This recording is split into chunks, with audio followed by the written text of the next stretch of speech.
everyone. Welcome to our 2020 HSCA Virtual Student Regional. My name is Herta Bernardo. I'm a fourth-year dental student at Penn Dental Medicine, and I'm also the National HEA Student Trustee. As you all know by now, the University of Pennsylvania School of Dental Medicine was slated to host the regional in person this year. But of course, we've adapted to the unfortunate circumstances of the COVID-19 pandemic and have put together a wonderful, informative virtual session for you. We hope you enjoy our program. So now I would like to welcome Dr. Edwin del Valle Superla, the current HEA president, for opening remarks.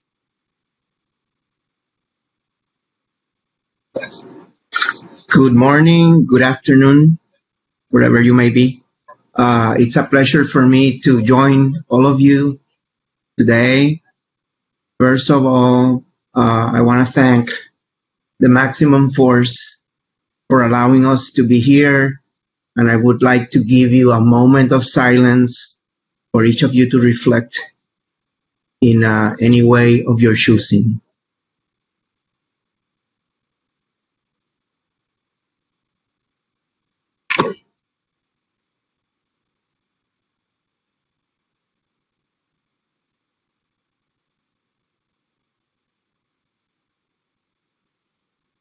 Continuing on, I would like to pay respect to our great nation with the Pledge of Allegiance.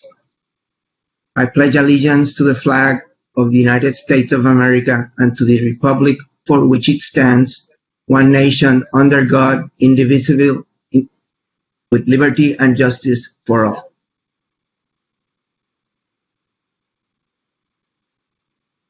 Welcome, everyone. I want to thank Dr.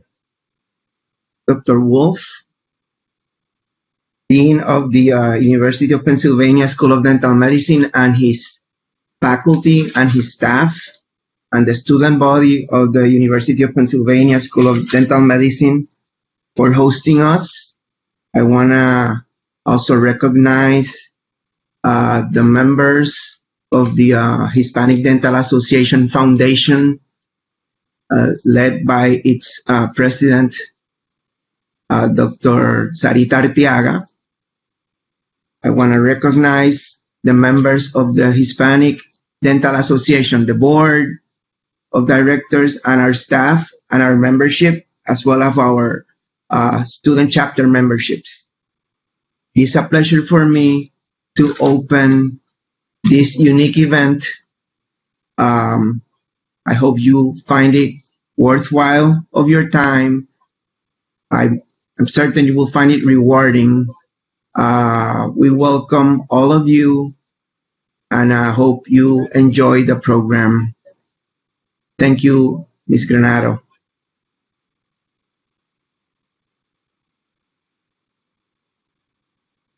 Great. Thank you, Dr. Del Valle.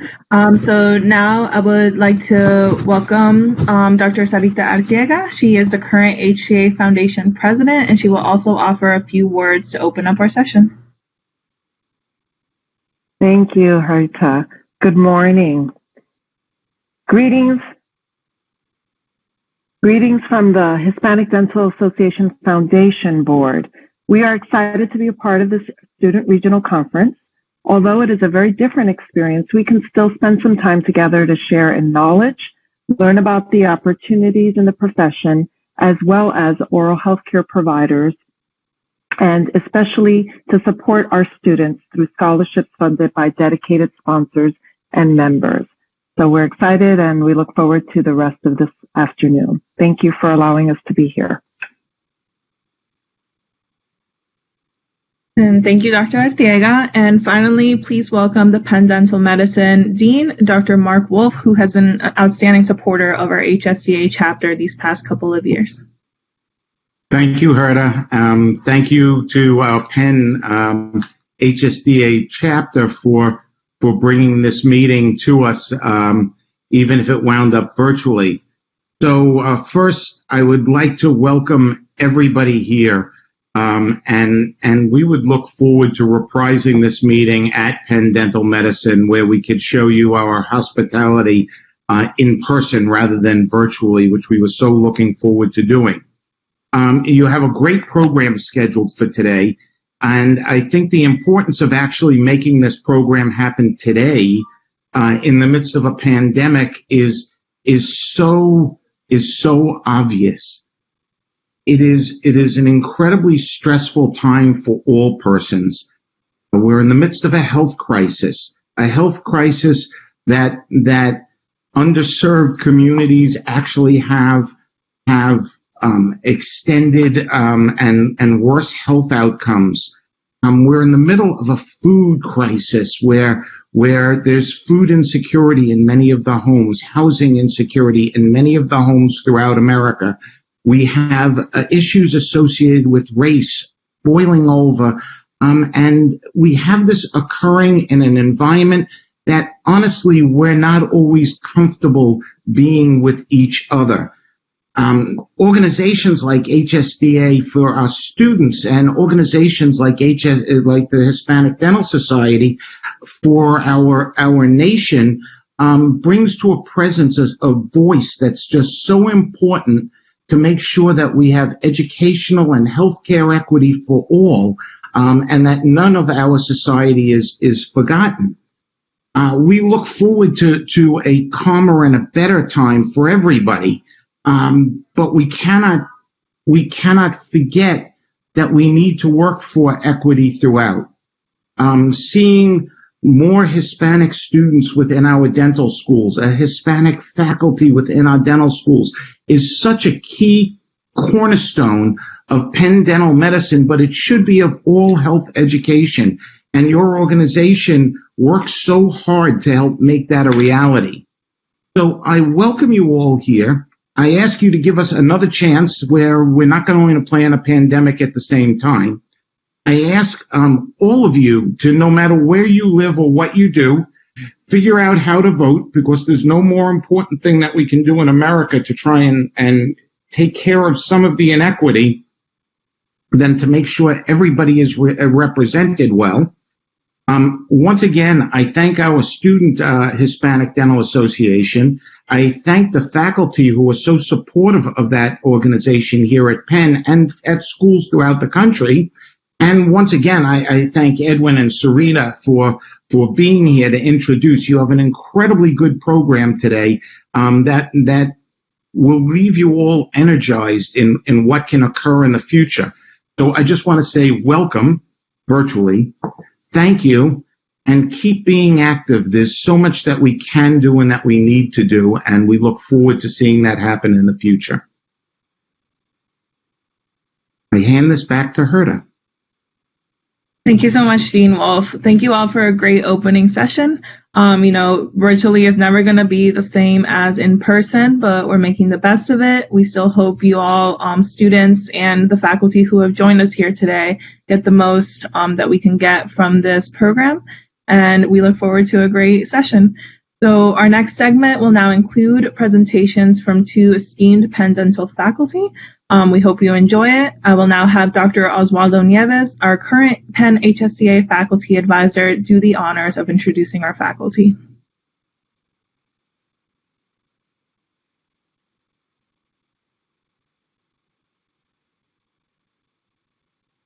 Some others. So it is my pleasure and honor to be here with you guys today, celebrating our heritage and making sure that we have a space to communicate and celebrate our Hispanic students and faculty. It is an honor for me to introduce my friend and colleague, Karina Harrington. Dr. Harrington is one of our associate professor clinicians in the restorative department at Penn. He graduated from Venezuela. She joined Penn Dental Medicine in 2007, and since then she's been growing her academic career. She started with us in the preclinic. She was also part of ADEX for a few years. She has supported my advanced simulation program with the simulators and virtual reality. And now she's one of our group leaders in the clinic, and she continued to be instrumental for our students' education in the clinics.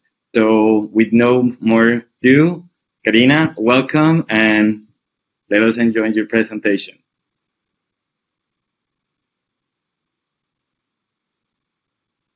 Thank you, Osvaldo, for the introduction. And I would like to thank the HSDA and the Hispanic Dental Association, ERTA, and Raul Isturiz for inviting me here today to talk on navigating dentistry as a minority. And it is an honor for me to be here today. So I will now share my screen. Bear with me one moment.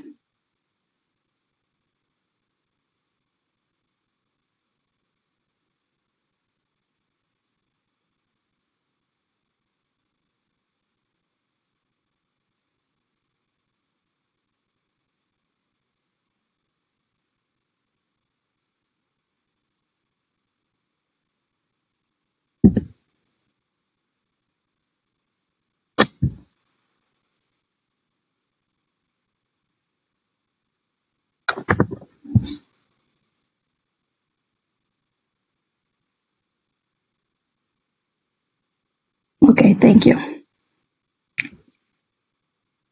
So I'm going to talk about navigating dentistry as a minority. And the content of my presentation is going to have demographic, student enrollment, obstacles as a Hispanic minority in dentistry, and specifically to students, dentists, and patients, the ADA minority dentistry brochure. I'm going to have a remark and then present my references. Demographic. So according to the United States Census Bureau, as of 2018, there have been people of the Hispanic origin, 59.9 million. The Hispanic and Latinos are considered people of Cuban, Mexican, Puerto Rican, South or Central American, or other Spanish culture or origin, regardless of the race. And we, the Hispanic community, account for 18.8% of the total U.S. population, making it the largest ethnic or racial minority. For that reason, I'm going to focus mainly in the Hispanic Latino population when I talk about things in my presentation, but this applies to all minorities here in the United States. Okay. In dentistry, according to the ADA, there are 200,419 dentists in the U.S. as of 2019. Okay. These are the graduates in this graphic from the ADIA. It's a snapshots of dental education from last year, 2019-2020. They do this report every year, and this is the most up to date. From 2007 to 2017, there has been increase on dentist graduates. Last time this was reported, 2017, 6,238 dentists graduated that year, general dentists. Okay. So now, as far as Hispanic or Latino students, the enrollment in the U.S. has increased from 5.4% in the year 2000 all the way to 9.4% in the year 2017. It is growing, it's increasing, and we're very happy for that, but it still remains very far below to the proportion of the Hispanic population in the United States. So we need to try to do better. Okay. Here we can see as the student population, the distribution. Of course, the majority is white, and it accounts for almost 50% of the population or of the body student. And we have here a 5-year graph. The left side has the 2013 enrollees, and then the right side has the 2018. So it's a 5-year graph, and we can see the Hispanic Latino community has increased from 8.1% to 10.1%. That's 2% increase of enrolled Hispanic population. So as far as obstacles, a Hispanic minority in dentistry, we need to mention in different areas, like I said before, as a student, as a dentist, and as a patient. They all kind of blend together. They have similar obstacles, but every one of them has their individual problems. So some of the students' obstacles is the lack of active recruitment from institutions. Historically, minorities don't have enough exposure to careers in health, and recruiters or institutions. They do not reach out enough to the minority or underserved communities to encourage applicants to these careers. Most of the time, when a Hispanic, Latino, or a minority chooses dentistry or a career in health, is because they have a role model, a parent, a family member who is in that career path, or somebody who has encouraged them to do so, but it's not directly associated by an institution or a recruitment agency trying to reach out into their communities to letting them know that they are capable of becoming a health professional. And that's one of the things that we need to try to increase. The cost of dental schools, depending on if they're public or if they're private, it's always high.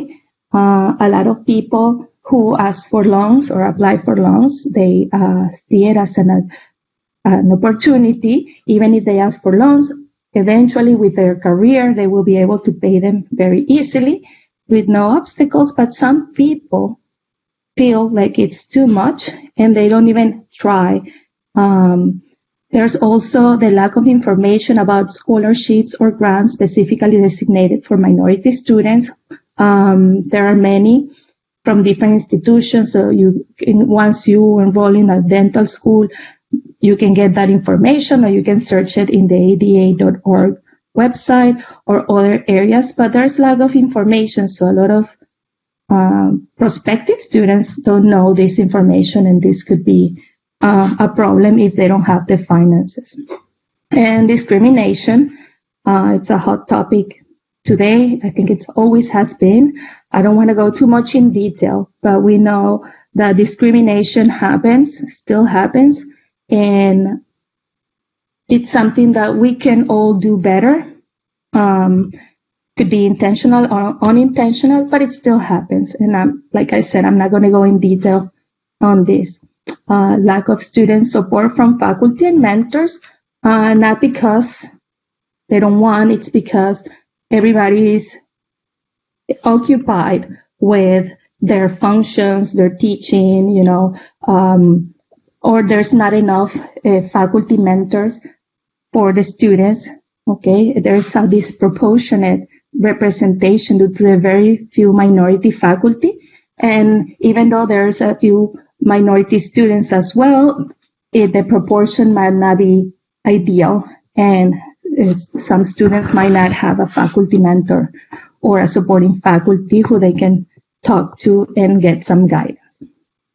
Now, I'm going to move on to dentist obstacles. Once we become dentists and we finish our school years, again, we face some discriminations. We face the problem of having a debt that now we have to pay. There's a lot of repayment programs.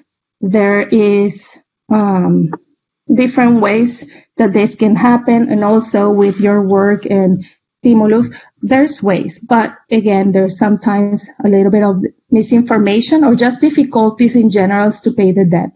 Underrepresented in the dentistry population.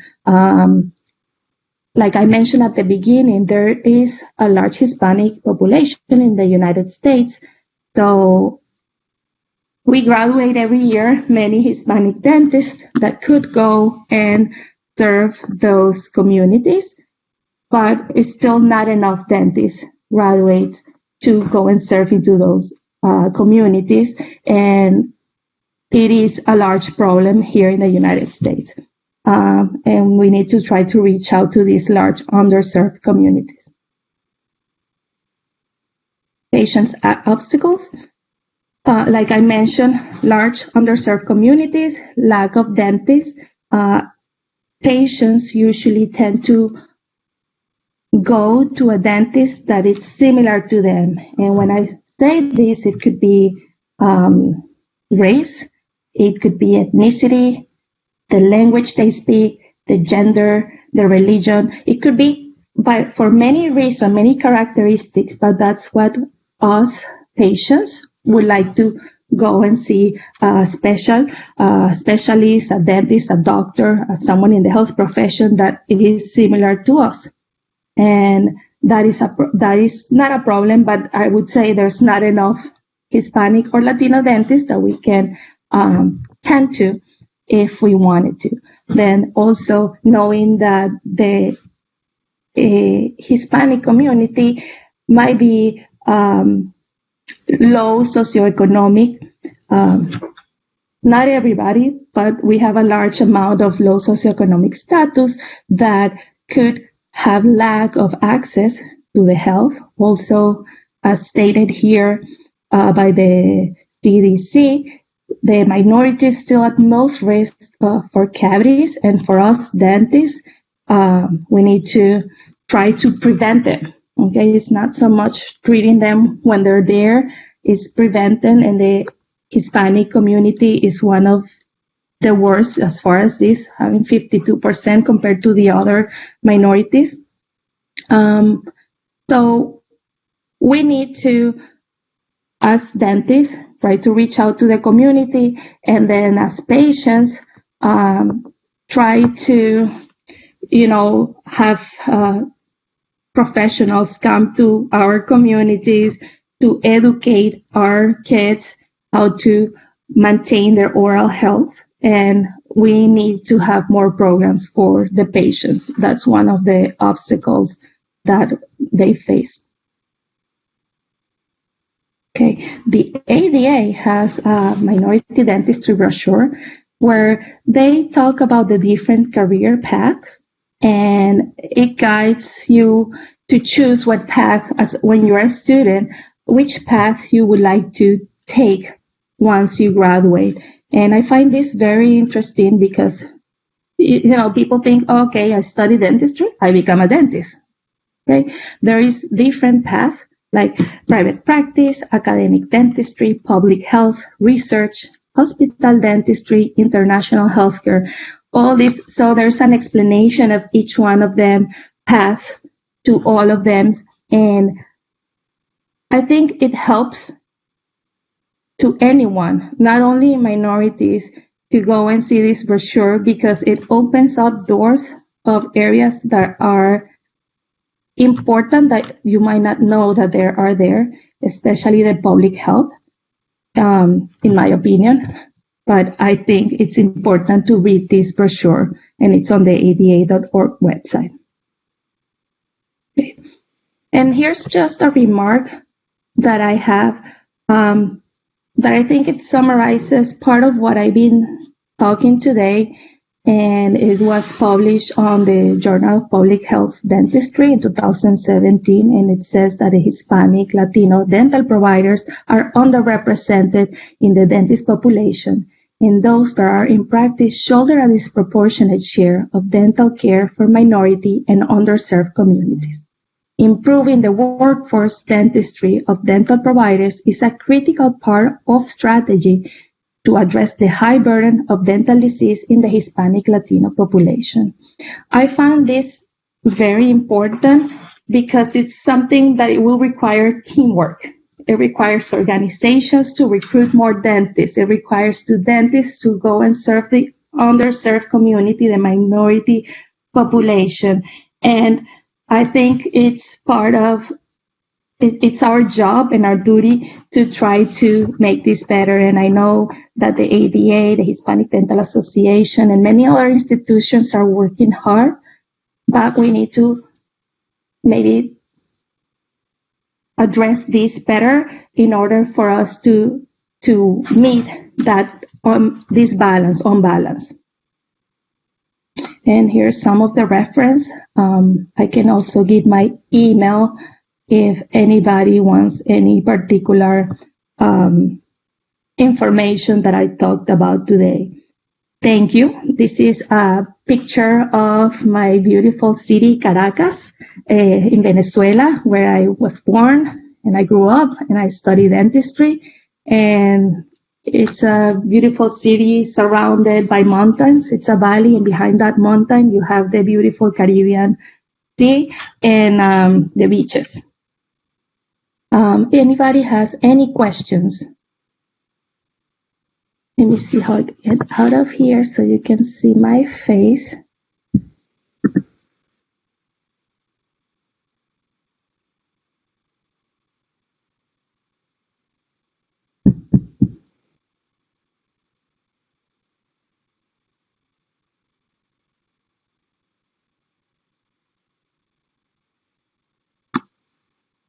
Dr. Harrington, maybe you can offer your email in the chat room, and that way if anyone has any It was at questions, the beginning.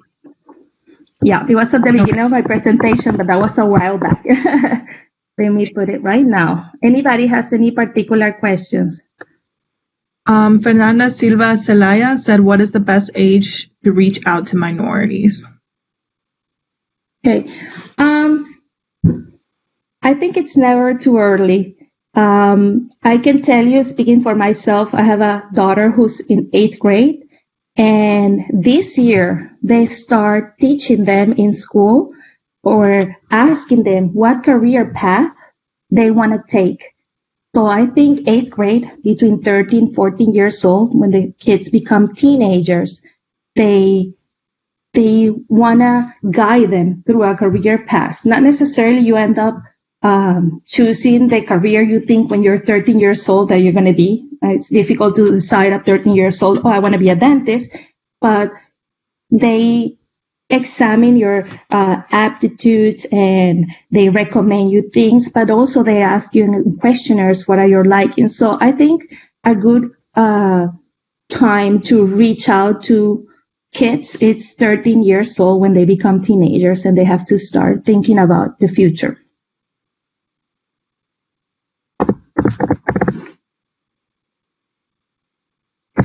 I just typed my email right there if anybody needs it. Any other questions?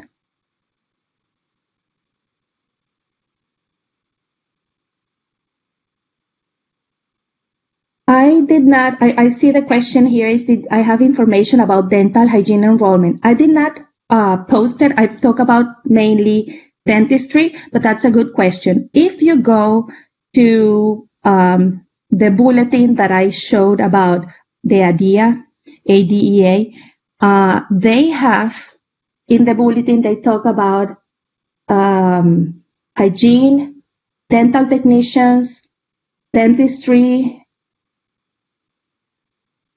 and I think that's about it. And they have the graph, they have the statistics, they even talk about the cost of the different programs according if they're private or public. It's very informative. I encourage you to go to that bulletin.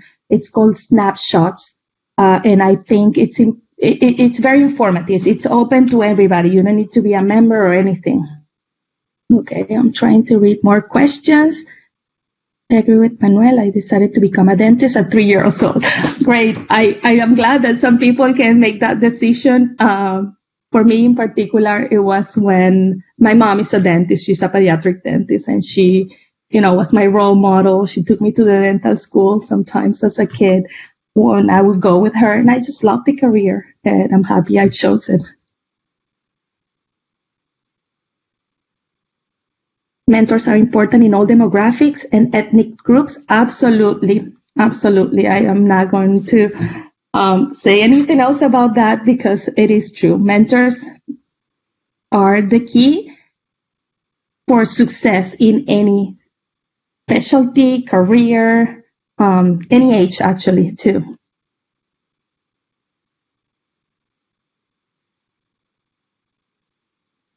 I want to thank Herta Granado too, especially her for inviting me here today. Thank you. Oh, wow. The HDA is working on the pipeline starting at elementary schools. That's great. That is great. I think career fairs are a good start. I don't know exactly what the HDA is working on right now, but I think to appeal to that age group, I also have an elementary school grade kid. So I think a career fair, it's a good start, or coming into the schools and talking about the different careers in health. Yeah. best approach. Yes, it is. Thank you, Karina. Thank you. Thank you. Thank you, everybody, for their attention and for their questions. We're going to continue with our program. Now is going to be Dr. Julian Conejo. He is originally from Costa Rica. He is also one of my friends and mentors and colleagues at Penn.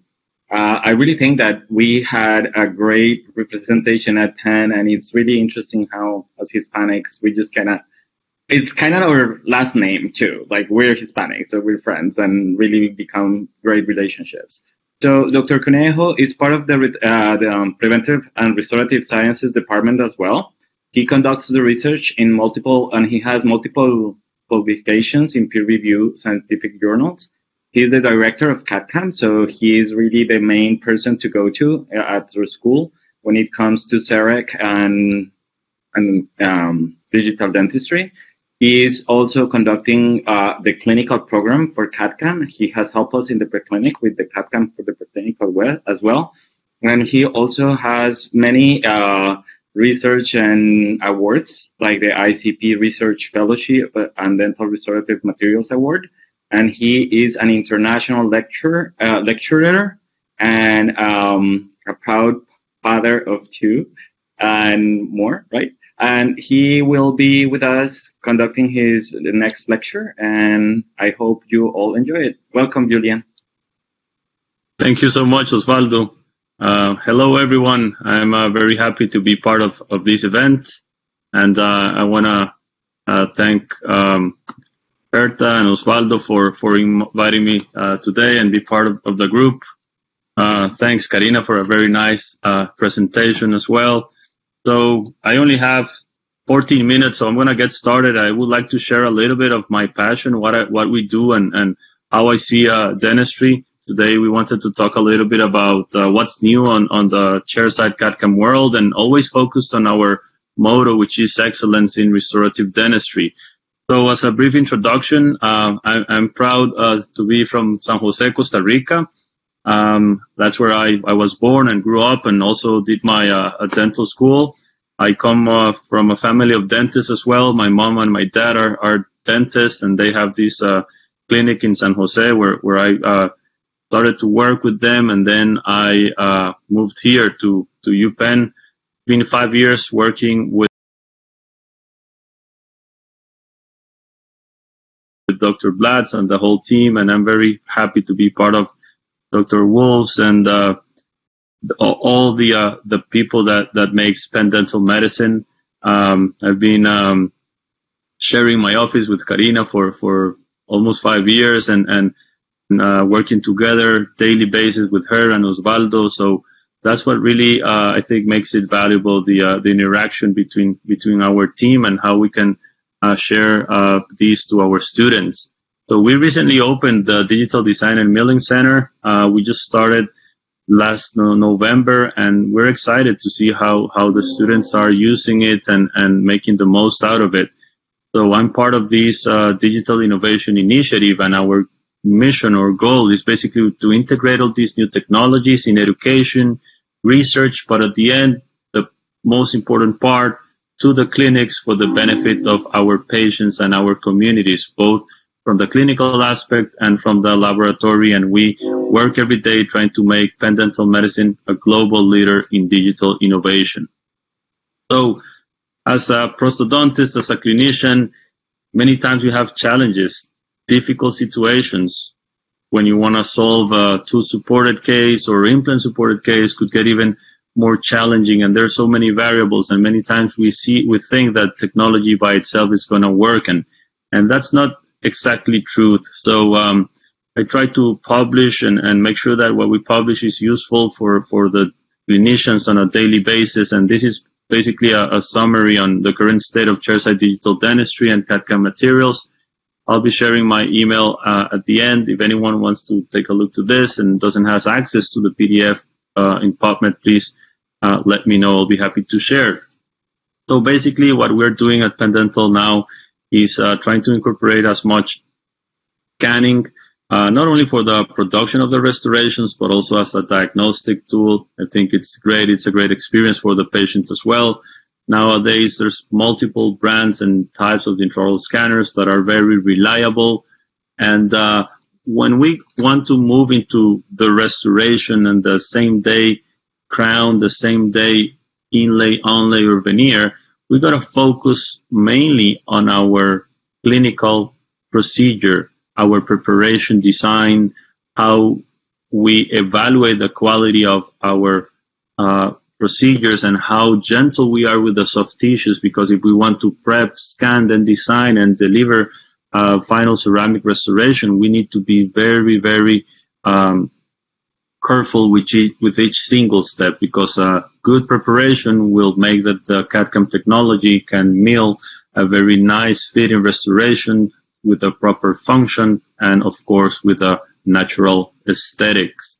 So we've been also trying to publish and update the classifications that we have on the clinical performance of all ceramic dental restorations. And I would like to take a moment here to mention that our industry moves very fast, in many cases faster than it should. So there's many materials out there in the market that we just don't know how they work. We don't know how reliable they are. And many times we make our patients pay for that lack of information that we have, and that shouldn't be our focus. So we try to always try to make evidence-based dentistry, and that's what we strive for.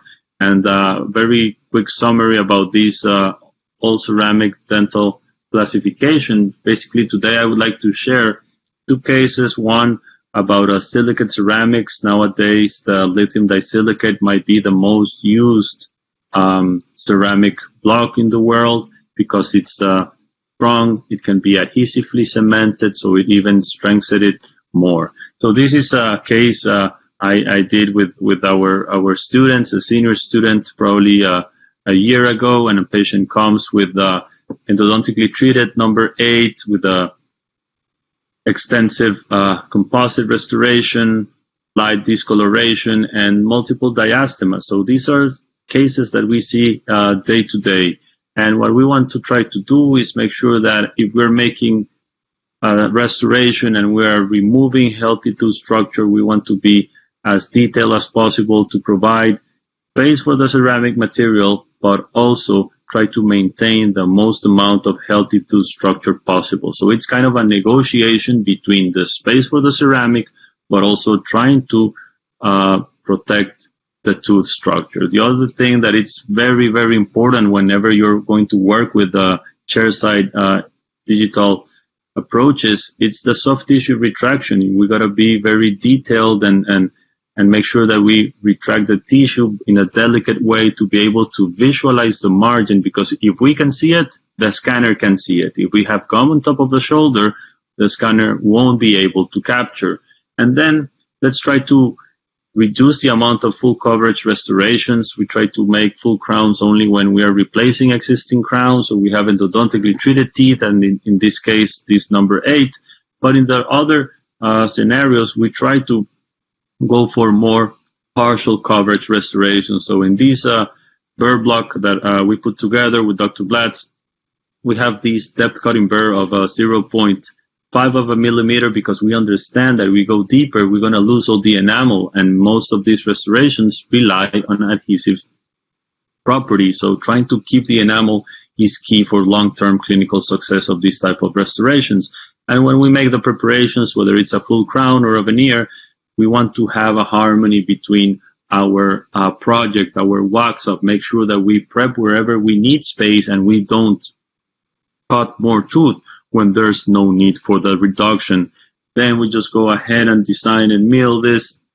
Now we have a great new team member in our digital design and milling center, Suan. She's a digital designer and lab technician, and she helps our students and residents to stain and glaze and finish this type of ceramic restorations. So be gentle with the tissue, be detailed with your preparation. That will take you to a better quality of results when you go with chairside CAD/CAM dentistry. And then just to finish with another case and mention briefly about our ceramic classification, we have the oxides. I call them the heavyweights, and most of the time now we use zirconium oxide with this, which is also a great material for single and multiple units.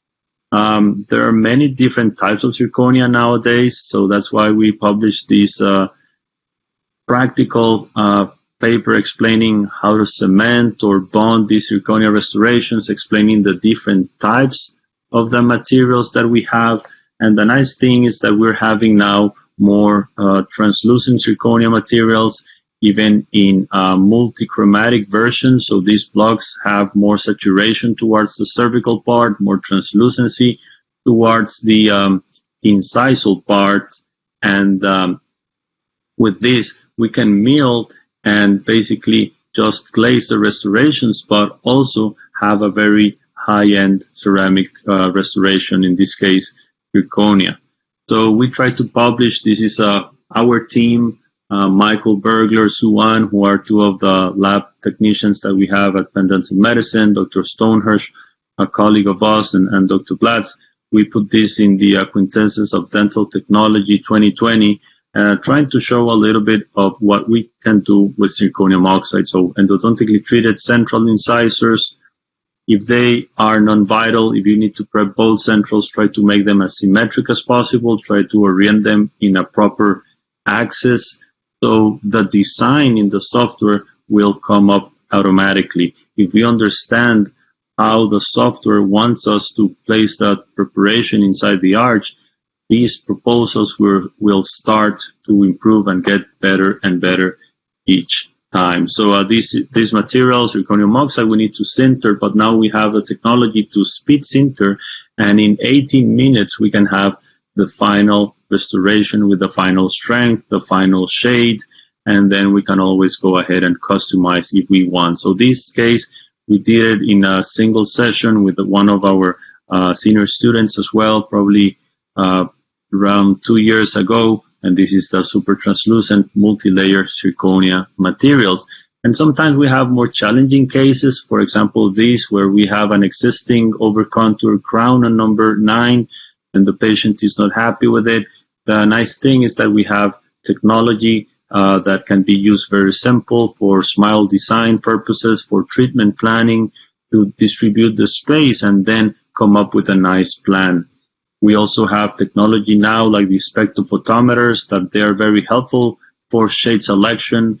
They give us more accurate information, not only of the body of the tooth, but in the different thirds. And with the photos, we can combine these and be able to share these to the lab technician for superior communication between the clinician and the technician. So this case, we did it with Michael Bergler, and Michael designed and mill the restorations using a custom zirconia coping for the crown and feldspathic veneer for the contralateral tooth. So this is just a very, very quick summary of what we're doing. But before I finish my presentation, I would like to mention one thing. We don't need to have a chairside CAD/CAM system to be a good dentist.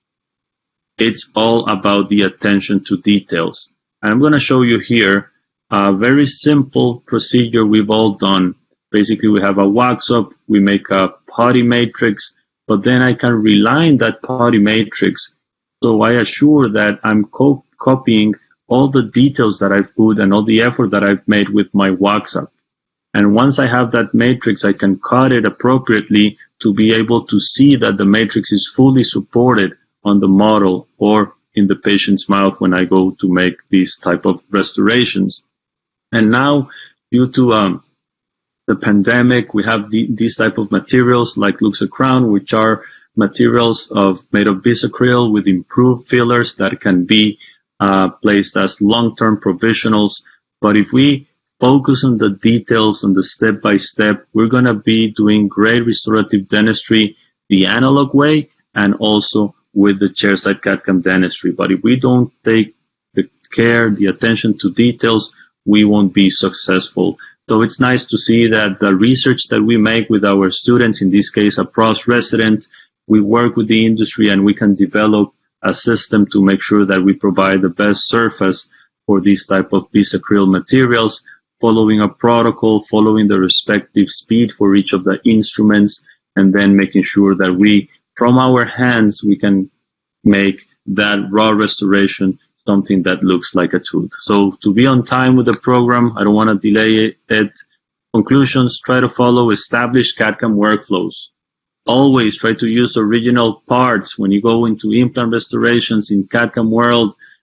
Make sure that we follow original components. Never lose curiosity. We want to be always curious clinicians. That's how we come with good ideas for research as well. And try to focus on always practicing evidence-based digital dentistry. Some of it we have it, some of it we don't have it yet, but we work on trying to provide as much content as we have.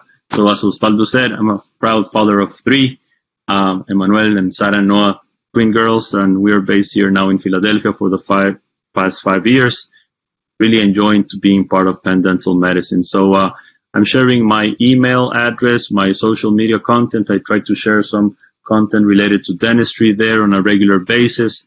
So thank you so much, Herta, Osvaldo, for the invitation. I'm very proud to be part of the team at Penn Dental Medicine. Thank you so much, Dr. Conejo, and thank you to Dr. Harrington as well. Both of those were excellent presentations. I do want to say on a personal level, as a Hispanic student, it is amazing seeing Hispanic representation among our leaders, our faculty at UPenn.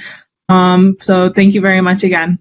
So now, of course, a big part of this session is our HTA Foundation Scholarship Ceremony. We would like to celebrate the students who are recipients of the HTA scholarships.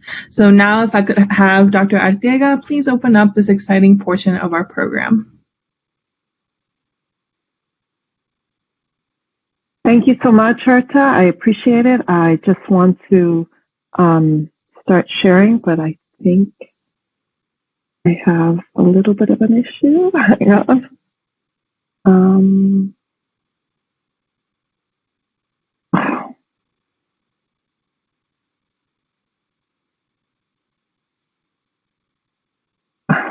I think we see it now.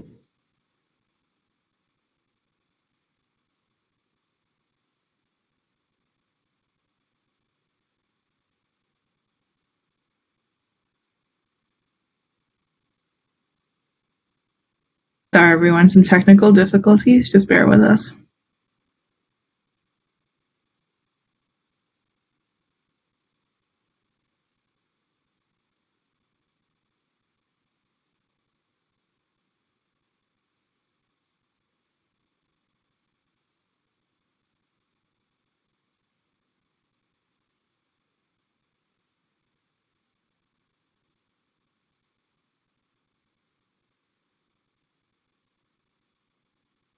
Okay, I think I'm back. Can you hear me? Yes, we can hear you.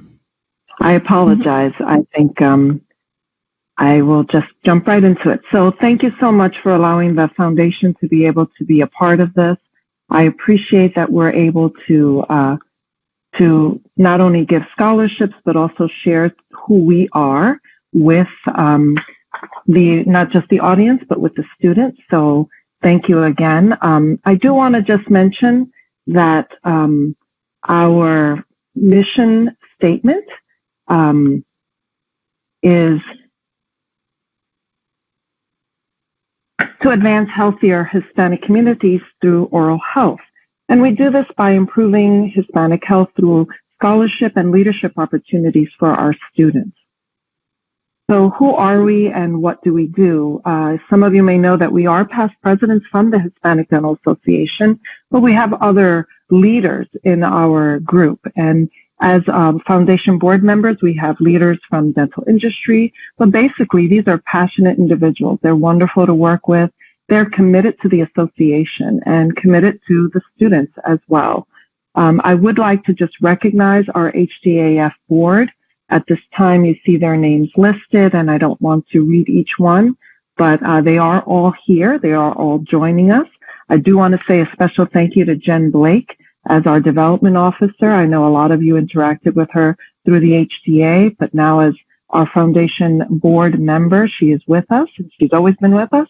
So I want to say a special thank you because she's done a lot of work with the scholarship, but all of our other members as well are very, very committed to our mission and our vision. So just a brief picture from last year's regional, and we are committed to being here for the students.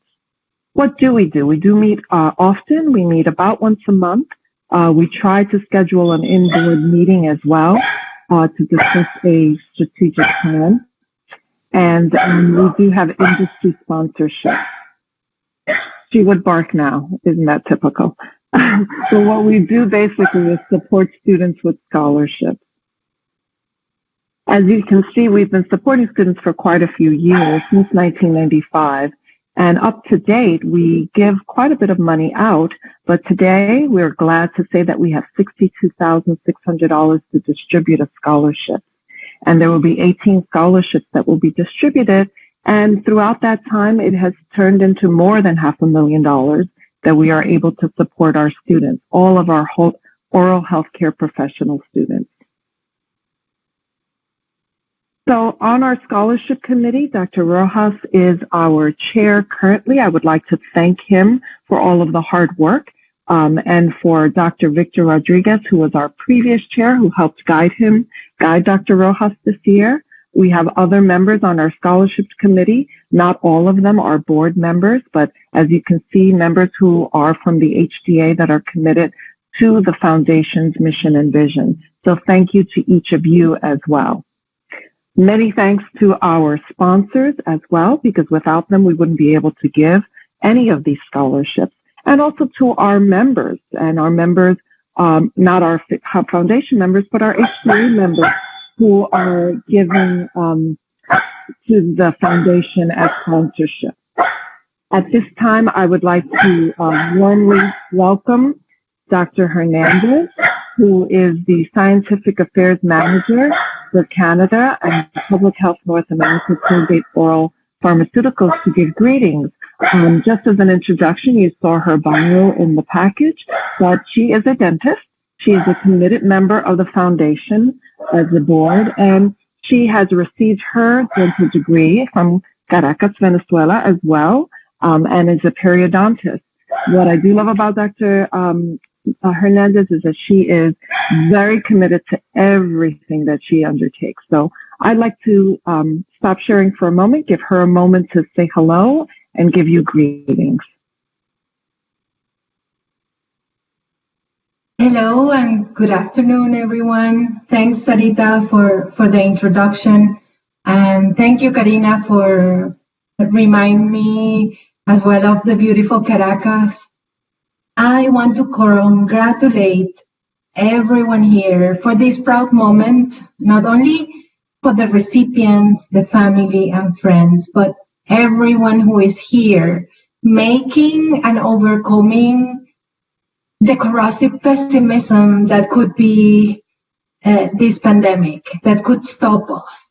In fact, one of the most inspiring things of being in the Hispanic Dental Association Foundation Board is to read your applications and find that courage, find that positive change that you are trying to do with the world and with the communities we live in. My message, please keep championing that optimistic way towards our communities. We know you have a very bright future. In Colgate, we believe that everyone deserves a future they can smile about, and everyone here is the best example on that promise. So keep giving back to your communities, and I'm more than honored to be able to review your scholarships and be here with you to celebrate. Thank you. Anita, back to you.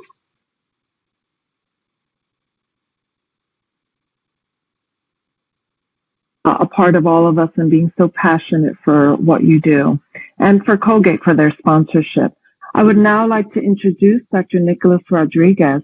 Part of this ceremony and opportunity to share with you is to also share that past recipients stay engaged and stay involved. And we appreciate that because we want them to stay involved with the Hispanic Dental Association as well. We've asked Dr. Rodriguez, who was born in Texas and did complete his dental degree from the University of Texas at Houston, to come and share a few words. He is currently a second-year pediatric dentistry resident at Boston Children's Hospital with the Harvard School of Dental Medicine. He is committed and still continues to maintain his engagement with our committees for the Hispanic Dental Association, and he just continues to volunteer as well. He was unable to come today exactly at this time, but he did have a video that we asked him to share, and we can play that now.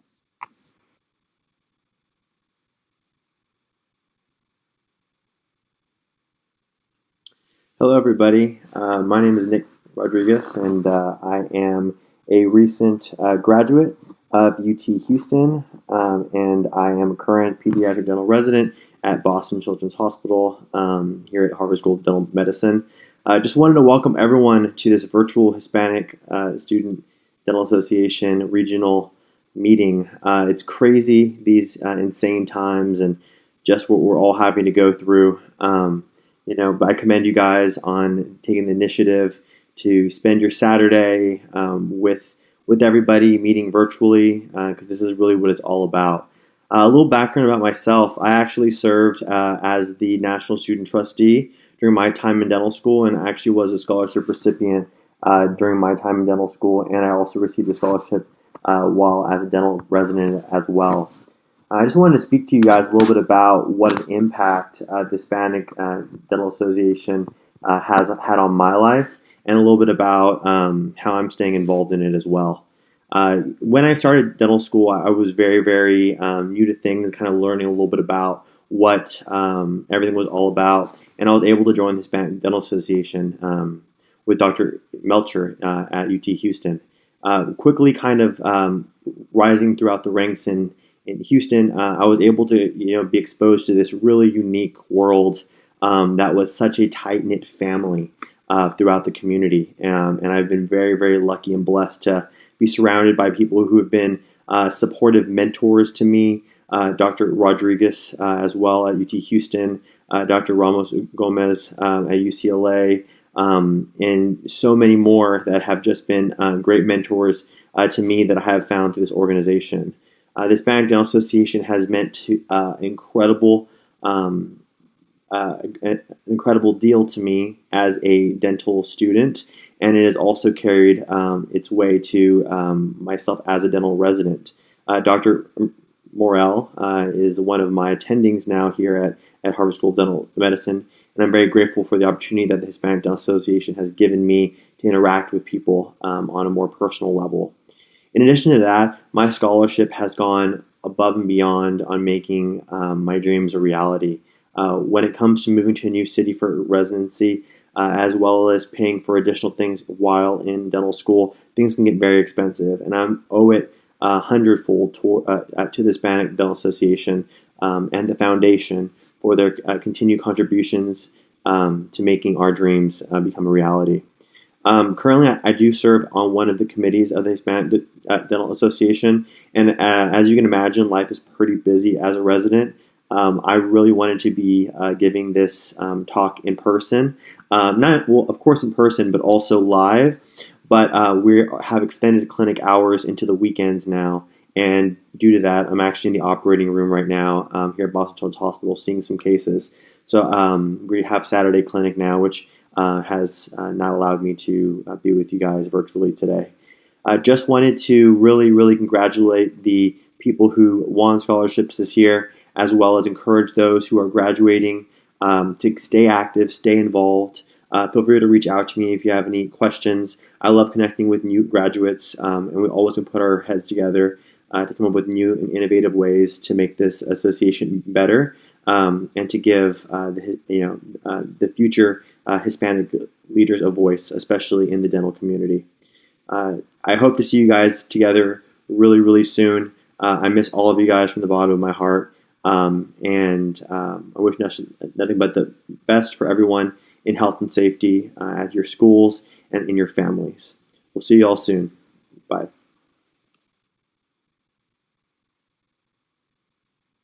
Thank you so much for both Drs. Hernandez and Dr. Rodriguez. And I am so grateful that we have people who want to stay connected, not just to the foundation and being grateful for a scholarship, but also to the association. So let's get started with some of our scholarship recipients. We are really excited to be able to share that.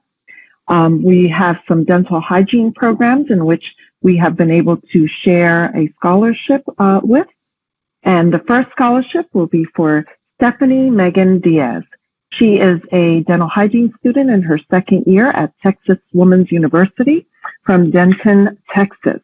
And one of the things she did mention is that she is passionate about volunteering in her community and finding ways to help others.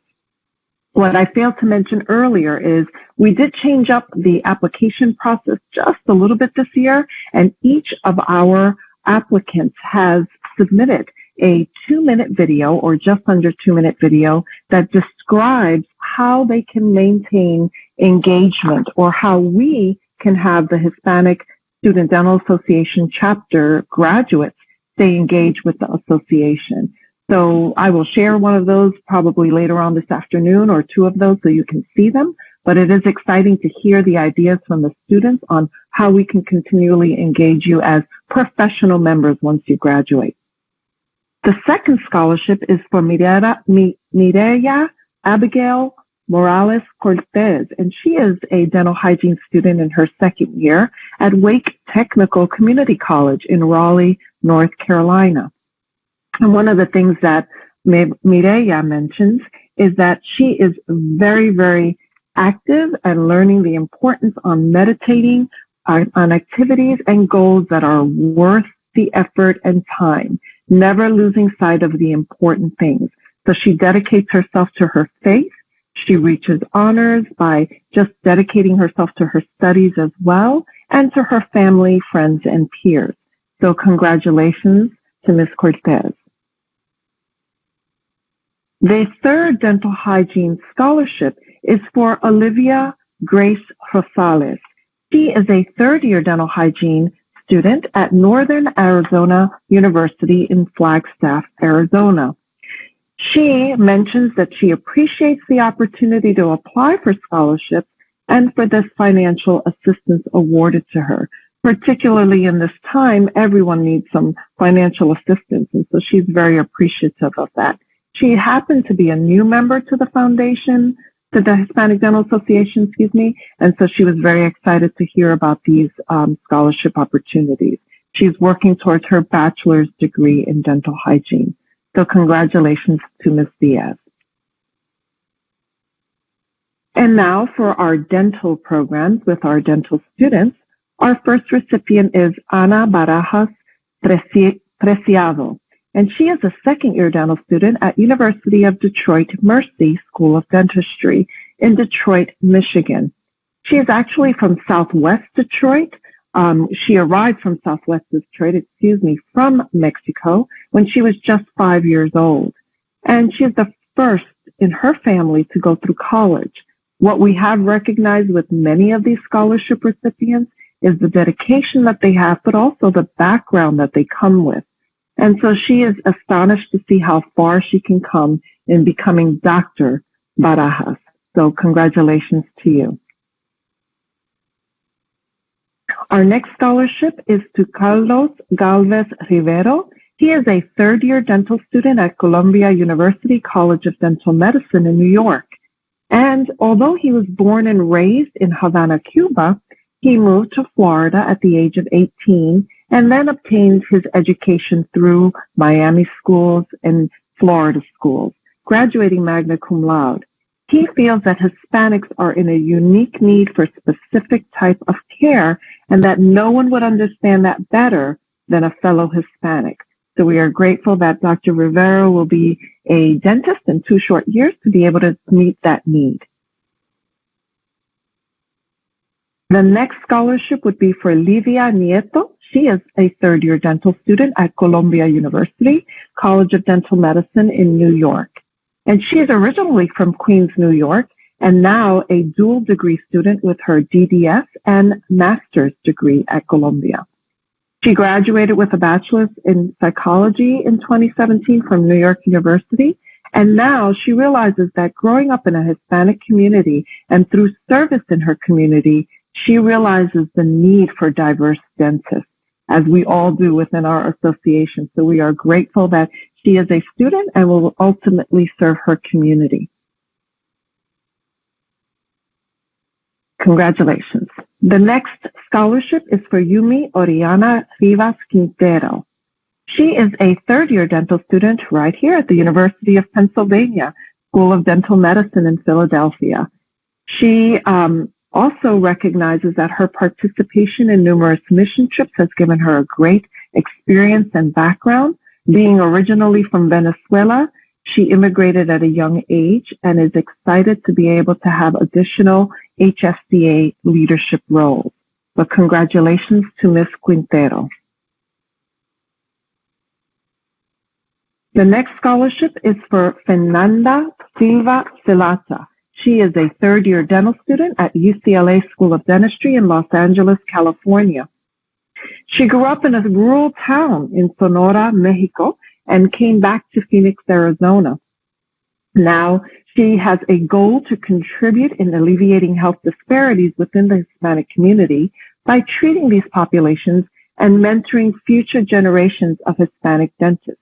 As we can see from our previous presentations, we need those mentors. So thank you, Ms. Diaz, and we look forward to you becoming Dr. Diaz. And now we have dental resident programs that Colgate sponsors, and we have a recipient, Dr. Alvaro Malaga. He is an orthodontic resident at The Ohio State University in Columbus, Ohio. He moved from Peru to a small town in Michigan's Upper Peninsula, and his dream is to make orthodontic treatment more accessible to the underserved Hispanic community. Congratulations, Dr. Malaga. The next scholarship is for Dr. Paula Munoz. She is an oral and maxillofacial surgery resident at UCSF Highland Hospital in Oakland, California. Dr. Munoz was raised in Colombia, Ecuador, and Florida.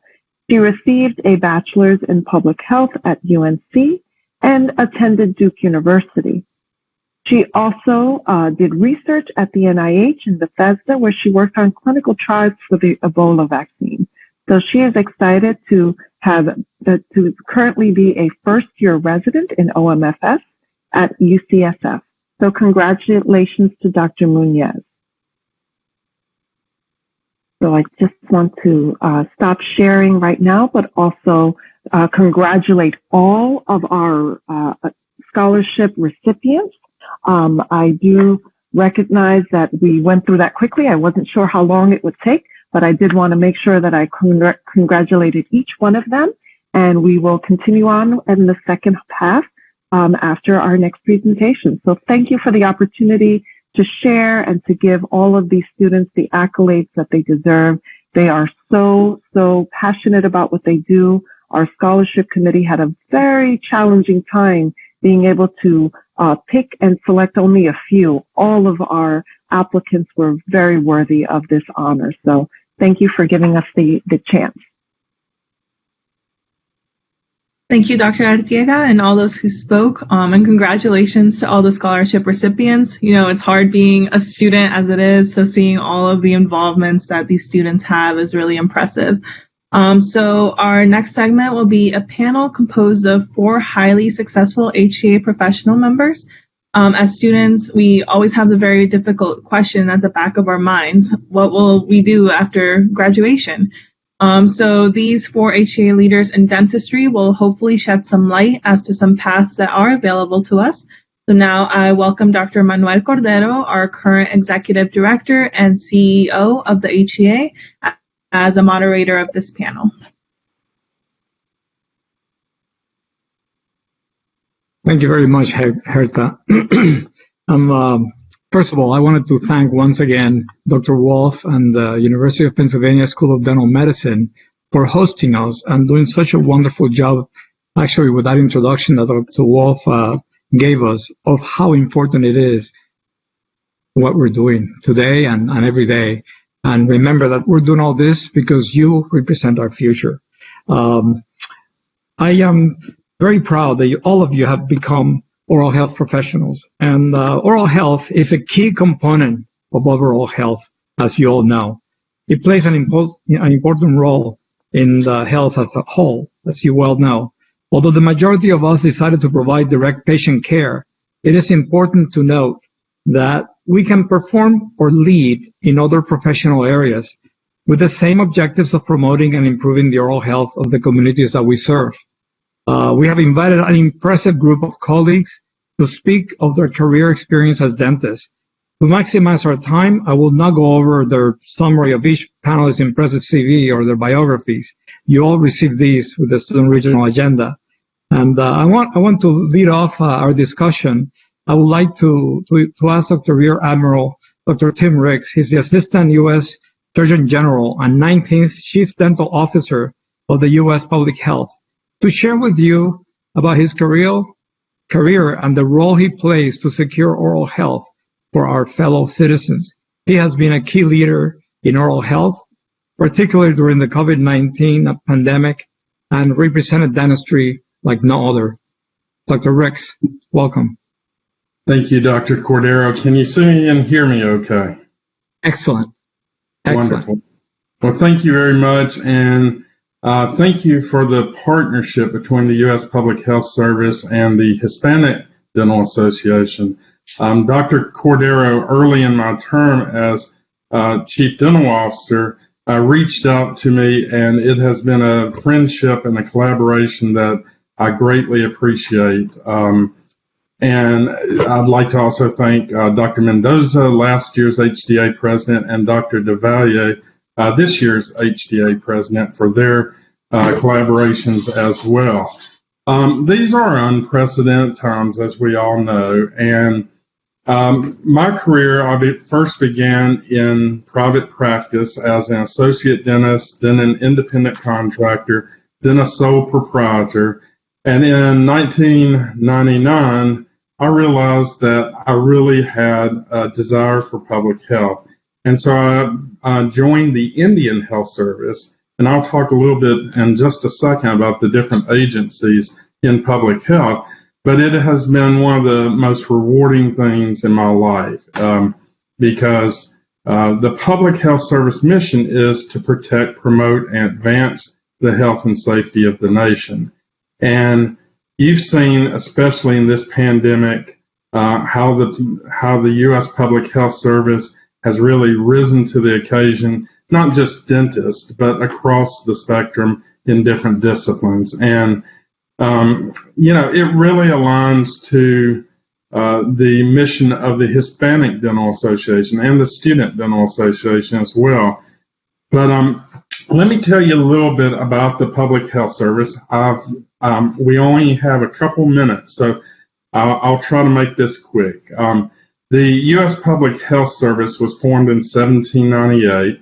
We have dentists that serve in 3 different departments. Within the Department of Health and Human Services, we have dentists that serve in 1,400 community health centers spread out across America that serve 6.1 million underserved Americans. We have the Indian Health Service, which is spread out over about 40 states in 300 different facilities that serves and provides care to 2.2 million American Indians and Alaska Natives. The other agencies that dentists are employed in the Department of Health and Human Services include the Centers for Disease Control and Prevention, National Institutes of Health, and Food and Drug Administration. The U.S. Public Health Service also provides dentists to the Federal Bureau of Prisons in about 100 facilities where they serve 170,000 people. And then finally, the U.S. Public Health Service provides all the dental care for the U.S. Coast Guard at 26 different duty stations serving 40,000 plus service members. And in the Immigration and Customs Enforcement Health Service Corps serving 16,000 plus detainees in 15 different facilities. So the bottom line is there are a lot of opportunities in public health to serve, whether you want to serve in the military. I didn't even mention the Army, Air Force, Navy, the VA, the Veterans Administration, or in the U.S. Public Health Service. And I'll type in the chat box some links that you could go to, or you're welcome to email me, and I can put you in touch with the right people. But I hope you consider, dental school sort of trains us to become private practice dentists, and there's nothing wrong with that. I have many private practice dentist friends, but if you have a desire, a yearning to serve your fellow man in a different way, consider public health careers. And I'll yield to my next panelist at this time. Thank you. Thank you very much, Rick. You have been an amazing representative for public health. And now I would like to introduce, actually, it's Dr. Rosa Chaviana is who I have, but I see Jean. Is this changing the order? Anyway, our next panelist will provide the academia perspective.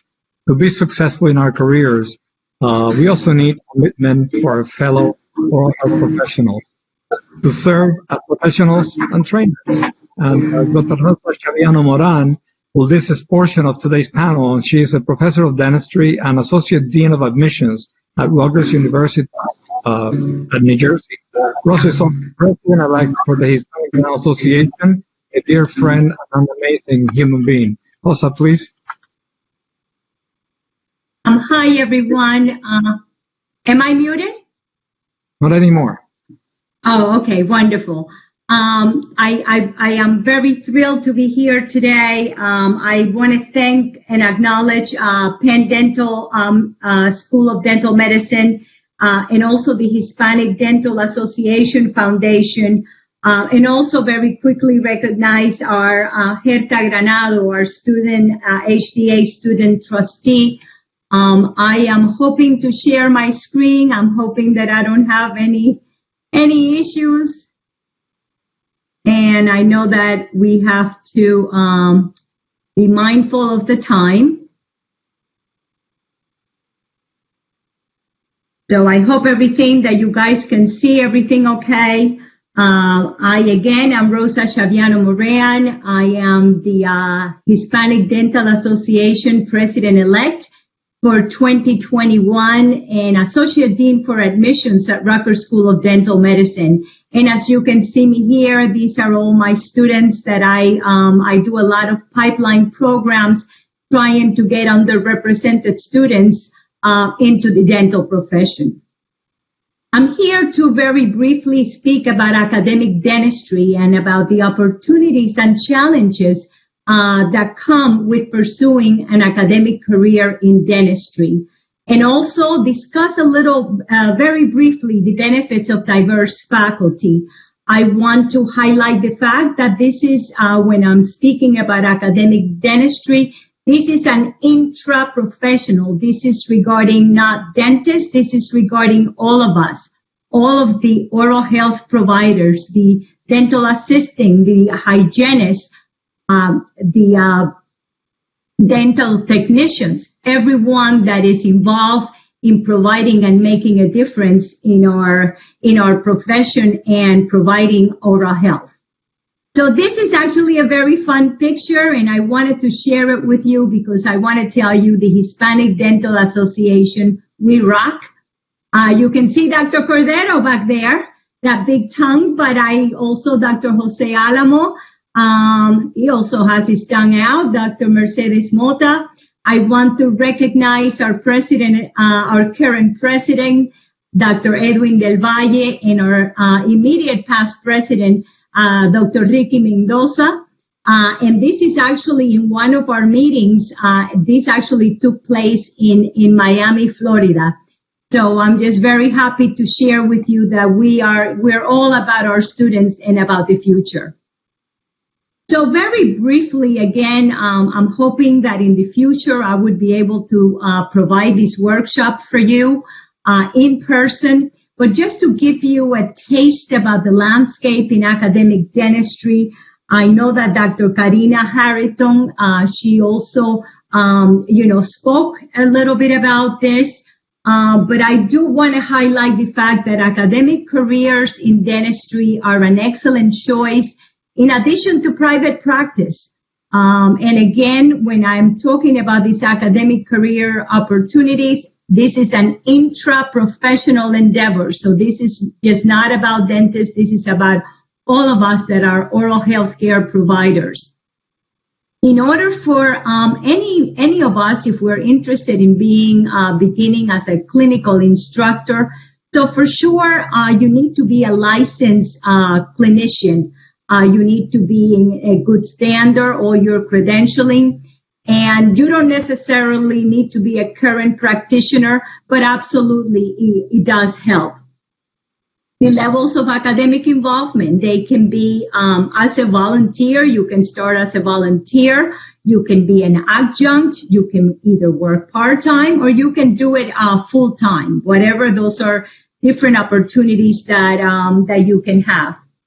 Also, I want to highlight the fact of dental research as a viable career, and topics in dental research can range from oral biology, oral cancer, but also if you're interested in more of the clinical side, for sure there's a lot of research based on evidence-based dentistry.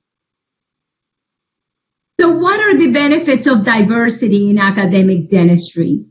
As we know right now, the times that we are experiencing in our country, but it is very important that we realize that there are not many of us that are underrepresented in this profession in academic dentistry. We know that racial and ethnic diversity has both direct and indirect positive effects on the educational outcomes and the experiences for all of the students. Our campuses are a more welcoming place when the diversity of the student population is also represented among the faculty and administrators too. Students that are from the majority groups will equally benefit from learning and exchanging ideas in this multicultural environment. Diversity breeds educational excellence. We must remember that. The students need role models, they need mentors. And if those students that are here participating in this presentation today, the residents, you guys are the future. Your contribution to the development of the next generation of oral health care providers is critical, especially because most of us are underrepresented in this profession. But as it was mentioned previously, there are challenges, there are barriers to pursuing academia. For some of us, and I can tell you myself when I was in dental school, and obviously it was many, many years ago, but there's a lot of lack of information regarding academic dentistry. There is something that as a dental student, we are so involved trying to get through our programs that sometimes we don't consider academic dentistry.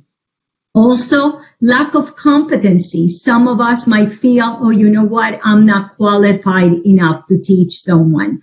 So it is very important that you empower yourself, that you really look for the information, because it is very critical, because you for sure will make a difference. When some of us become faculty, then there are some concerns, because sometimes in our institutions there's a little bit of lack of transparency when it comes to policies and procedures on getting promoted. And especially, again, if you are from an underrepresented background, from a marginalized group, sometimes there is the issue of intersectionality. Marginalized groups, we come in different flavors, in different looks. If you are a Latina and you are also part of the LGBTQ community, there's going to be a lot of challenges in our profession. So it is important that we really become very savvy regarding this information and how to move forward. And sometimes for people like myself, I can tell you, I'm not much interested in research. I am more of a teaching, hands-on. I'm a big clinician. I love being in the clinic, even though I'm an administrator, and I'm very focused on mentoring and service. But sometimes, you know what? Those three things are not valued as much as research. Most of our large institutions are looking for research money because of the challenges in education. But you know what? Become informed, and you would be able to navigate through this. This is something that I want to share with you, and this is a great graph when it comes to looking for pathways to academic careers. This is available to you through the American Dental Education Association. It's part of the snapshot of dental education. Again, I know Dr. Karina Harrington, also highlighted this publication. This is something that you can Google, and all of you as students and residents are able to. You are part of the ADIA website, so you can get this information. And I believe that our PowerPoints are going to be available to you. But this is something that offers you a lot of clarity and opportunity on how to follow that path to an academic career. So I will just share very briefly to you my academic journey, because I am one of those people that even to this day, I struggle a little bit with that imposter syndrome that most of us that are underrepresented experience. But I went to college, like many of our wonderful presenters before me. I'm actually also the daughter of a dentist. I never wanted to be anything but a dentist. But life brings you many pathways and many opportunities. And I actually met my husband, my future husband, when I was in college. And I actually, guess what? Put him through dental school. And so in order to be able to do that, I actually became involved in research. So I work for Schering-Plough Pharmaceuticals, performing cardiovascular research so I could put my husband through dental school. So I did not attend dental school until 5 years after I graduated from college, because by then my husband was finished. So I am proud to say that I was part of the class of 1986 we were not Rutgers at the time. I was a University of Medicine and Dentistry, but obviously my degree is from Rutgers School of Dental Medicine. I am a DMD. I was in private practice for over 32 years. And I actually became interested in academia, not because I was interested really so much in education per se. I was interested in going back to my institution and giving time back, because I will tell you, as a Latina who actually went to dental school already with children, was not the best experience. So I took it as an opportunity to make a difference. So I was one of those people who started my first faculty position as a volunteer. And as a volunteer, of course, that's the key word. You don't get paid. But I started doing it 1 day a week. And anyway, I eventually was offered a part-time position. I became an instructor. I am currently an assistant professor. But when I was navigating, when I first started, and I actually have been at the dental school now for over 20 years, I became very involved with the admissions committee. Again, I went into my volunteer position because I wanted to make a difference. I wanted to mentor those students.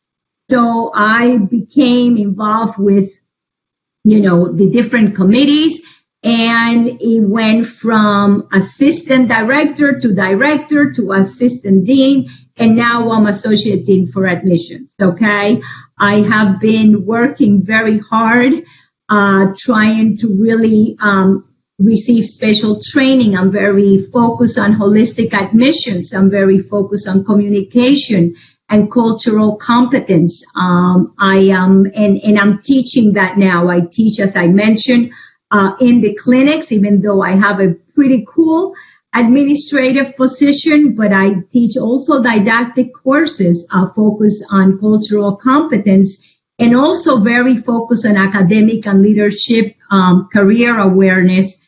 And that's also part of the service because I am very involved with the American Dental Education Association. I also, obviously, as you know, the Hispanic Dental Association, we rock, we really make a difference. And that's why I became involved with the Hispanic Dental Association. I'm also involved with the National Association of Advisors to the Health Professions, and also very focused on student and community outreach. So this is a great picture, only because I can tell you that most of the students that you see there are in dental school right now. This is one of the, this is the Summer Health Professions Educational Program, one of the grants that I have through the Robert Wood Johnson Foundation. And I will tell you that 70% of those individuals in this photo are currently in dental school. Maybe some of you are in this picture. So I want to thank you, and I hope I didn't take a lot of time. And I really thank you for this opportunity. I will put my, I want to make sure sharing. Did I stop sharing? I did. Did it work out okay? Okay, because I am very technologically challenged. So thank you. I will put my email in the chat box. Thank you, everyone. Thank you very much, Rosa. Thank you very much. That was a great presentation. Academia is a key role to accomplish our future goals and to help the population that we're talking about, the students and the communities that are so underserved. So thank you very much. It is academia, one of the secrets on how to accomplish this.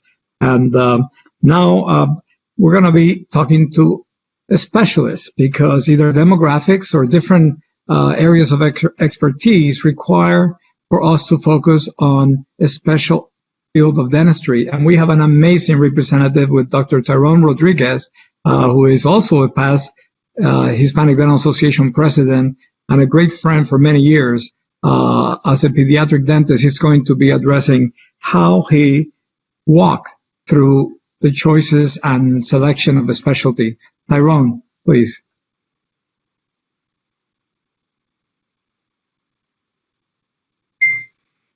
Excellent. You got muted somehow. Did I get muted somehow? No, it's okay. Now it works. Okay. Muy buenas tardes a todos. Welcome, everyone. Thank you for having me today. I can appreciate what it's like to be a student. Obviously, things have changed drastically with the advent of COVID. You know, my involvement with the Hispanic Dental Association, I guess I'm dating myself to some degree, goes back now 21 years, back to 1999 when the first meeting in San Antonio was held. And I can think about how much has changed in dentistry and how applicable it is to be involved. If we want to help our communities, if we want to help ourselves, if we want to go ahead and be impactful, our involvement is of the essence. And so my presentation today is going to be fairly simple. It's going to talk about the 3 Ps. And I always like to use mnemonics. The 3 Ps, I'll tell you the first one. If I mention the name Svetlana Lopez, a lot of you may say, who in the world is Svetlana Lopez? Well, we live in a country now where communities are blending. I can think of my involvement in private practice. One of the clinics that I used to own and run was a clinic that served a community of Ukrainian people that worked along migrant Mexican agricultural workers. So it was interesting to see a lot of times the Ukrainian patients come into my office speaking Spanish because they had to communicate, and obviously with time getting married, and here I have this little girl, Svetlana Lopez, in my chair. So my first lesson to you is P for people. People are going to be very impactful in your career. People are going to help you open doors. People help us get admitted. People are going to be the ones that involve our community that we have to care for. People are going to be the ones that are our family that we have to take time for, because we can get very self-absorbed in our careers and forget about our significant others and our family. That is a very important aspect to think about. But people are also going to be our colleagues. When it comes to people, by default, being Latino or being interested in serving the Latino community, you're going to be seen as someone that has to be a spokesperson. So when I think about dentistry and our role as oral health providers, and I'm talking about whether you're a dental assistant, a dental hygienist, a dental therapist, a general dentist, a specialist, there's so many hats to wear, no pun intended. But the idea is that you're going to be a spokesperson when it comes to dealing with I can tell you my experience being out in the community, whether it's making referrals to the ENTs, talking to the present pediatricians over through lunch and learns, reaching out to school nurses, being involved with people that provide behavioral services for children that have conditions like autism, being involved with geneticists when I see my cleft lip and cleft palate patients.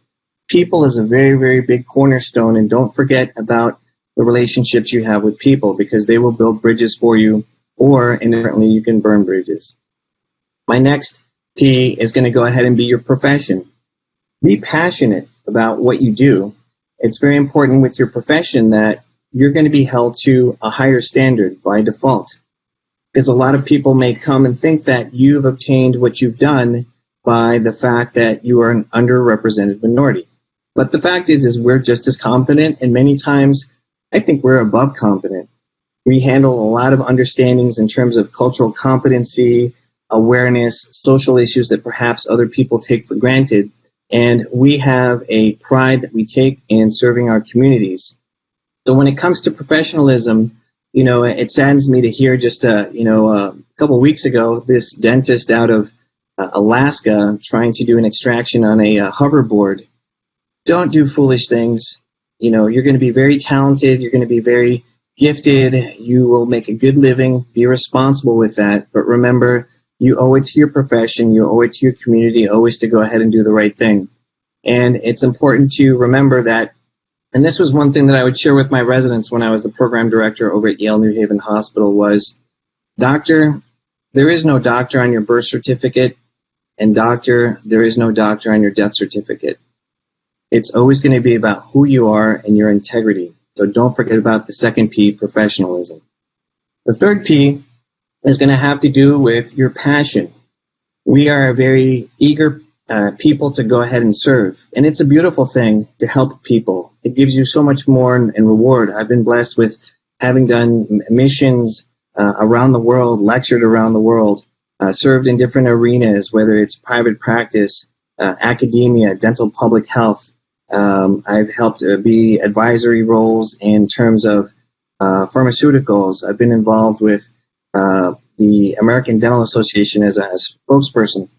And one of the things that I've learned with your passion is don't forget to take your brain with you when you've got passion. Because a lot of times we get caught up in the emotion of things, but our time is limited. We have to think about what's valuable in life, and we have a lot of energy to give. And if you're not careful, your passion can be very disseminated and not as effective. So with passion, one of the ways to make your passion very effective is always plan what you do. I think that that's of essence. And I'll leave you with those three Ps. I wanted to thank everyone for having me this afternoon, my colleagues. And I just want to tell you that, it's a journey. When I was a child, I remember my parents coming to this country, being immigrants. I was the first in my family to go to college. My parents were in a major airplane crash when I was in college. I finished up at a university called Brown. I was a neuroscience major. I worked as a molecular physiology and biophysicist for 3 years. I went on then to become a public high school teacher in the state of Houston for 5 years. And then, asking around what my friends were doing, some were doing medicine, some were doing dentistry. And the folks that were in dentistry and oral health were telling me, we love it. You got to get involved.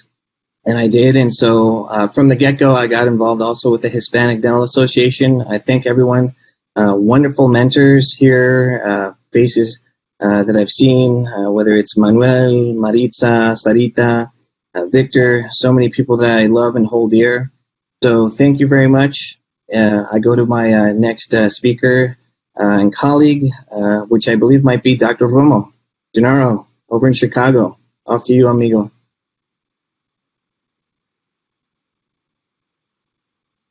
I think you're muted, Manuel. There you are. Okay. Gene is actually a treasure of a member of the HDA. He's somebody that I met over 10 years ago when he was starting his career.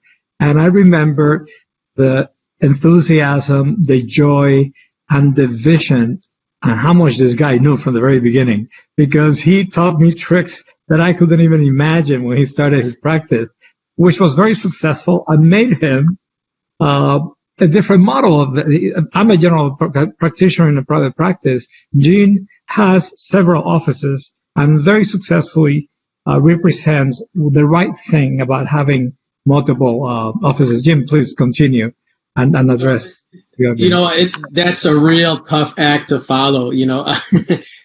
Hearing Dr. Tim, Dr. Rosa, Dr. Tyrone, and yourself, and then what about those recipients for the scholarships? I know. They need to have their own panel, because it is. I'll tell you something. Every time I come across young people that have gotten awards, I feel so belittled in a good way, in a great way, because they've done so much, and it makes me feel like, man, I need to get out there and do some more. It's so impressive. I am so impressed by all their accomplishments at such an early age, in their career. So I love it. I absolutely love it. So anyways, I know I just have a few minutes left here. I could talk about dentistry for all day. I'll put my email on the chat box. So if anybody has any questions, you can always send me an email. But I've been a dentist for actually 23 years, believe it or not. I graduated when I was 5. I was a very young graduate. So I've been a dentist for 23 years. When I originally graduated, I did a 2-year externship in the pediatrics department at University of Illinois in Chicago. I was there for 2 years part-time. At the same time, I was working at 3 private practices. So I had to remember where I was going to go every morning. I was working at 4 different locations. A few years later, I opened up an office. Now I have 2 dental offices. We have 8 dentists. One of them is an orthodontist. 8 dentists, including myself. 2 locations. We are located in the Southwest Side in Chicago. I'm very proud of that. I actually grew up maybe 3 miles from where I'm at right now in my practice. It's a predominantly Hispanic, Latino neighborhood. I speak about 99%, throughout my day, I speak Spanish. Patients absolutely love it. I think that's a huge, huge advantage for us. And you got to love dentistry. You got to love our career, because there's so many avenues you can go. I mean, you've seen it already: public health, military, academia, now private practice. That's what I love about our profession. And, for some people, private practice is a thing to do. I'm a little bit of an entrepreneur. I've always been an entrepreneur ever since I can remember. I actually, side note, I DJ on the side. I'm a DJ, so I have a big concert of DJing tonight. But I think that's in my blood that's made me become an entrepreneur. So if you're an entrepreneur, private practice is a great way to exercise that talent or that hidden urge that you have. And there's good things and bad things about private practice, So, for example, you graduate, you're in private practice. Now what? You don't have the school backing you up.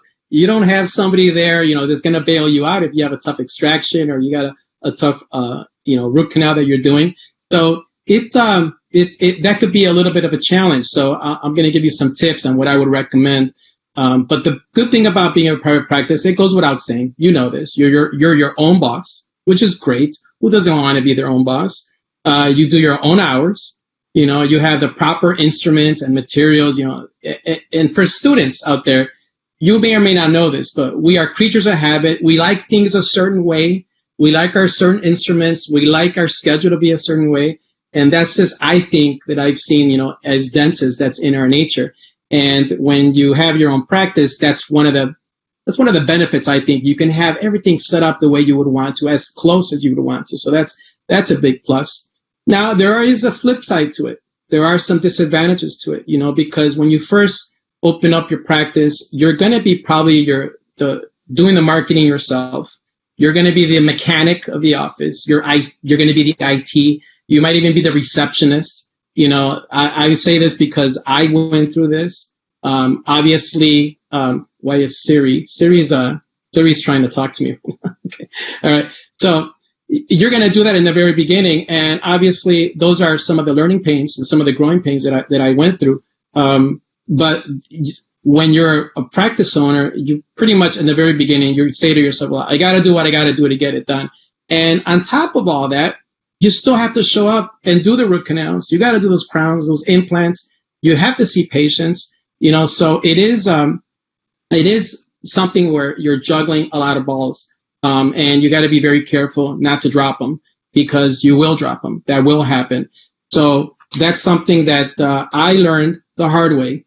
And some of the things that I do recommend for you, wherever it is you're going to do, whether you're going to go in private practice or not, is definitely get yourself a mentor. You need a mentor, because you'd be surprised how many dentists that are out there. We've been out there for several years. You'd be surprised some of the challenges that we've already encountered, some of the situations. And sometimes, as new grads, I've seen some new grads are a little bit hesitant on asking questions, on getting some advice, but seek out a mentor. That's extremely important. The other thing I would recommend is a financial advisor. Get yourself a financial advisor, because I don't know what the average age is anymore for graduating from dental school, but when you graduate and you're under 30 or a little bit over 30 or whatever, you're looking to get married, you're looking to get a vehicle, you're looking to get an apartment or a home, and you have student loan debt up to here, and now you're working maybe as an associate and you're not making as much money as you think you would be in the very beginning. Definitely get yourself a financial advisor. That's something I highly, highly recommend. Continuing education is key, because just because you graduate from school and you're not in academia, you're not in the military, where they might have some academic, opportunities there. Stay up with your CE is very important. You definitely don't want to stop learning. You have to continue learning. And then the last, if not one of the most important tips that I can give you, is organized dentistry. Stay involved with organized dentistry, because when you graduate and you're so into whether you're working as an associate or your own private practice, you're going to be protected by those four walls. You're going to think you're protected by those four walls. You're surrounded by those four walls. You're not going to know what's going on. The way the insurances are working nowadays, the way corporate dentistry is affecting our profession, the way it is. And the one way that you will know and the way you'll have a voice is by being in organized dentistry. And the Hispanic Dental Association, there's nothing like it, like the Hispanic Dental Association, that does what it does, and it represents, our people. So it's something that I highly, highly do recommend. And, nowadays with dentistry changing, whether you like it or not, corporate dentistry is going to be an option for a lot of you when you graduate. Advice I have to give you is read that contract. Have an attorney read that contract, because some of these, they have business people that run these. Not saying anything negative against them. I have two dental offices, so I'm nowhere near as big as them. But definitely get some advice. Talk to an attorney. Make sure that you read that contract. And private practice isn't for everybody. You do have to deal with staff. You do have to deal with stuff breaking down. That goes with it. That's part of the problem. That's part of being an owner of private practice. This pandemic, who would have thought we would be going through this? I'll tell you one thing about this pandemic. It was very easy to shut down my office. Very easy. Although we didn't really close, we still kept seeing emergencies. We did that. It was extremely difficult to open back up. And the reason why is because of my staff. my staff members, there was a broad spectrum of comfort zone. There was some of my staff, I have a staff of about 25, 28 people. Some of my staff were very comfortable coming back. Some of them were not. And patients, same thing. We had a spectrum of a comfort zone where some were very comfortable coming back, some of them were not. But in order to get everything going in all cylinders with higher PPE, and just everything that changed this world, it was very, very difficult to open up. And that was a time when I said to myself, I wish I was just an associate, because then you just tell me what time I show up, what time do I leave? I do what I need to do and I go home. But I wouldn't trade it for the world. And the one thing that I do implement, that I do like by being a practice owner, is the culture. And what I mean by culture, not like our Hispanic culture, but the culture of the practice is key. If you want to retain employees, the culture that you establish from the top has to be on point. It has to be. So some of it, in some people's personalities, they're more hands-on. They just want to work, and that's perfectly fine. Those of you students that are listening right now, don't feel obligated that you have to go into private practice, that you have to open up an office. No, you can do financially well. You can do financially well as an associate. And if you do work as an associate, just make sure that you understand that contract as best as possible. So I could talk forever, but I'm going to toss it back to Erta and Dr. Cordero. Thank you so much, guys. You were amazing, and you hit on so many key points that are critical for the students that are about to graduate, that are so important. And I just wanted to say, I cheated them out of some information about you. Gino is the president of the Greater Chicago Hispanic Dental Association professional chapter. He's also a member of the board of directors of Delta Dental of Illinois, and he's the general chair for the 2021 Midwinter Dental Meeting in Chicago of the ADA, Council in Dental Practice. Gino has hit on so many things that are critical. I really hope you paid attention to that. The most critical of all of them, continuing education. When you get out, you're just going to know how much you need to learn so that you can perform and deliver at the level that you really want to be proud of. I would like to encourage some questions if there are any in the audience, because he's actually to all the members that participated, because there were a lot of amazing things brought up today, and I couldn't have picked a better panel. I am so proud of everybody that has spoken, and what a way to close, because to start with Dr. Ricks and finish with you was phenomenal. You're two giants, to be honest with you. This is phenomenal. And Tim, your dedication to the profession is second to none. I want people to know that I've never, ever seen anybody in public service that lives it like you do. Thank you very much. Any questions? So we actually ran a little bit over time, so I will be sending out contact information, if that's okay with all the panelists, to all of the attendees. If you have any questions, I highly recommend reaching out. These are a great, set of mentors for all of us as students. So I really do appreciate your time, all of you.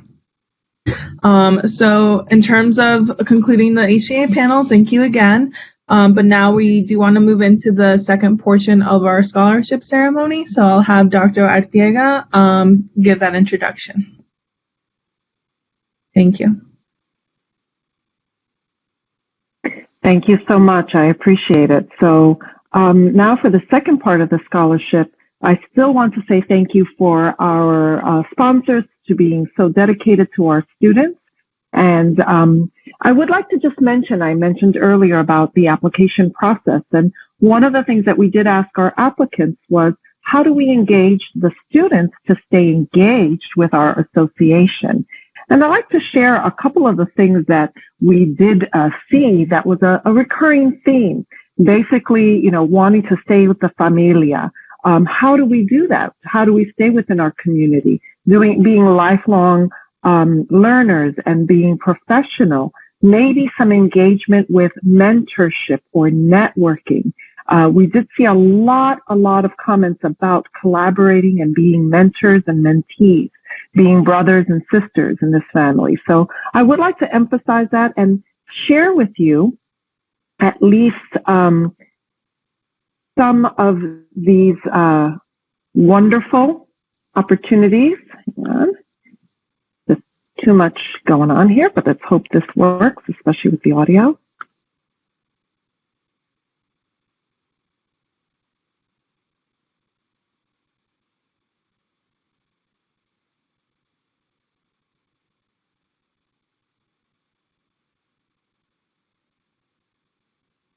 Dr. Arteaga, we cannot hear the audio. I'm just letting you know. Okay. Thank you. You might want to unhook your headphones possibly, and it'll come out of your speaker, and we might be able to hear it then. Yes, you're right. Okay, let's try that one more time.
The audio isn't working, Dr. Arteaga, but perhaps we can just, go without the video, unfortunately. And now we can't hear you.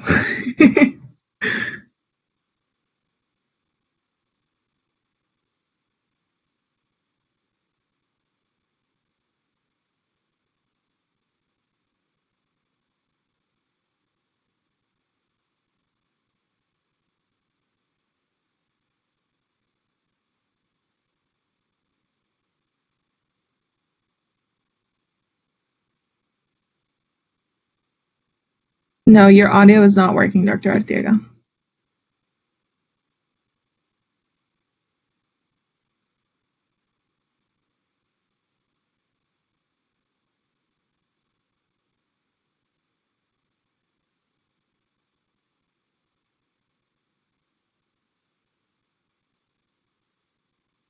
Maybe exit and then rejoin, Dr. Arteaga.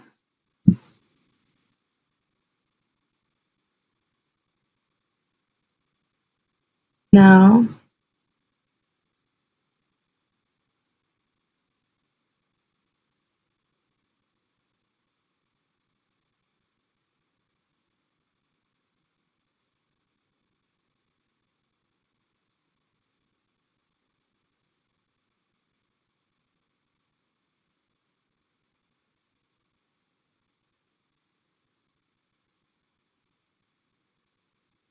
Thanks all for bearing with us. The joys of virtual.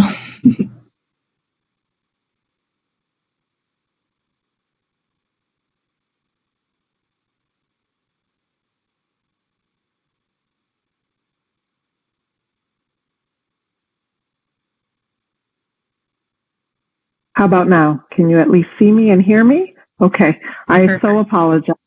I was trying to get all technology savvy, and obviously that doesn't always work. This is so typical virtual life, right?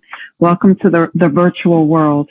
So hopefully we can share some of these videos in the future, but they were very, very insightful, and a lot of the videos gave us some ideas and some thoughts and some ways to perhaps reach out, and even with our next session, with the breakout sessions, as foundation members, we will be attending, and other of the HDA members will be attending. We may be able to share some of the ideas that we received. At this time, I'd like to introduce Beth Jordan, who is the Global Professional in Scientific Relations for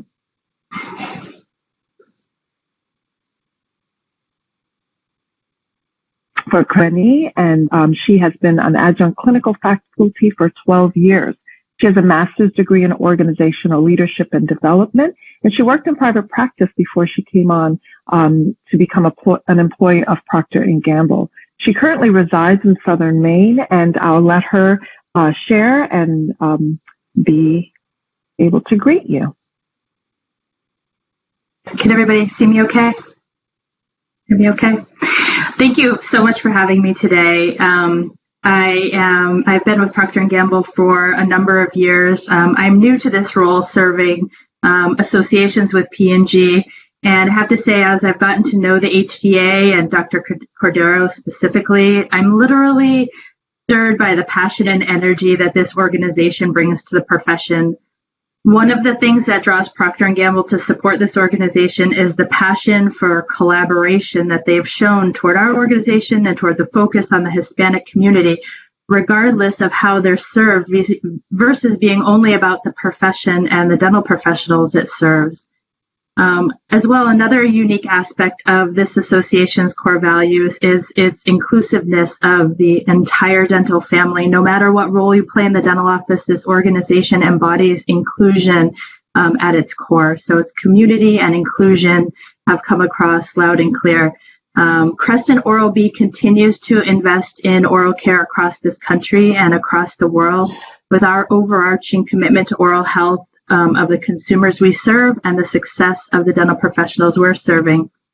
And at Procter & Gamble, our aspiration is to create a company and a world where equality and inclusion are achievable for all, where respect and inclusion are the cornerstones of our culture, and where equal access and opportunity to learn, grow, succeed and thrive are available to everyone. And this is why we prioritize our partnerships with organizations like the HDA, and why we've partnered in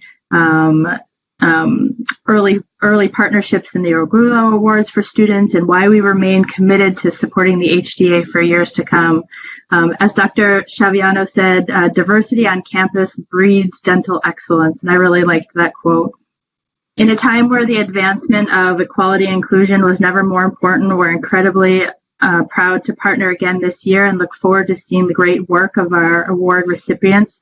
Congratulations to this year's award recipients. I'm always so inspired by the students that we serve. I know our future is bright, and we look forward to your contributions to in the oral health field. And I'm looking forward to seeing what last year's recipient, Kristen, will be sharing. So I'll hand it back over to Dr. Arteaga. Thanks so much. Thank you so much. I appreciate it, Ms. Jordan. And I do want to introduce next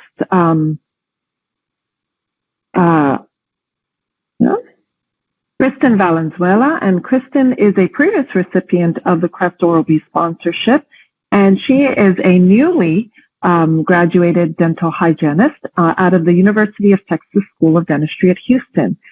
She served well in the HSDA chapter as she was there, and I want to be able to give her a chance to greet you, so I will stop sharing and have her say hello. Can everybody see me? Perfect. All right, good afternoon. It's a privilege to be here today. Last year, like everyone was saying, I was awarded the Crest Oral-B Dental Hygiene Scholarship. Receiving this scholarship helped to alleviate my financial burden, and it allowed me to focus more on the most important aspect of school to me, which was learning. It has also made my family very proud knowing that others believe in me. Without scholarship patrons willing to support dental education, students such as myself wouldn't be able to pursue these advanced oral health career degrees. So to the sponsors and to the foundation, I thank you greatly from the bottom of my heart. I chose a path in dentistry because it's so much bigger than any individual. It's the accumulation and dedication of from members of this profession working to effectively serve those in need in our communities. So our most important job is what we can do for others with help of members of this organization. So students, I encourage you all to take the time to volunteer in communities, make relationships with these people, and learn what they truly need so that you can make a difference upon graduation. Thank you, and congrats to all the scholarship recipients today. Thank you so much, Ms. Valenzuela. I appreciate you being with us and being able to greet the students, but also give them your personal perspective. So I'd like to now go through the scholarship recipients. And so we'll start with the dental hygiene programs. Creston OB has sponsored dental hygiene programs for a while now. And our first recipient is Jessica Livengood. She is a second-year dental hygiene student at Pacific University in Hillsboro, Oregon. She has always been a student that holds herself to high standards and interacts with multicultural families in a strong bond. She's practiced her Spanish amongst her bilingual coworkers, and she wants to work in a nonprofit dental clinic in the Beaverton area to continue to help reduce disparities amongst all BIPOC and queer people in her community. Thank you and congratulations, Ms. Livengood. The next recipient is Vanessa Wall. She is a second-year dental hygiene student at Dixie State University in St. George, Utah. And she is interested in going back into a rural area where she can help support a smaller community. She is a senior, so she will be doing that shortly. Thank you and congratulations, Ms. Wall. For the dental programs, Creston OB also supports our dental students. And the first recipient is Sebastian Celis Cifuentes. He is a third-year dental student at Columbia University, the College of Dental Medicine in New York, New York. Sebastian mentions that he strives to foster a sense of community within the Hispanic population at Columbia University and promotes oral care within the Hispanic patient base in Washington Heights in New York. The next recipient is Giannina Conde. She is a fourth-year dental student at New York University College of Dentistry in New York, New York. And Giannina mentions that she has developed the development of Spanish knowledge related to oral health literacy skill in her research project. And she also provides mentorship to high school students throughout the college application while simultaneously introducing them to the dental profession. So she truly has mentored students, as we have all talked about how important that is. The next scholarship recipient is Scarlett Anay Mineo Escarino. She is a third-year dental student at the USC Herman Ostrauss School of Dentistry in Los Angeles, California. Her interest in healthcare stemmed from the lack of it in her own family, which helped guide a path towards education and public health.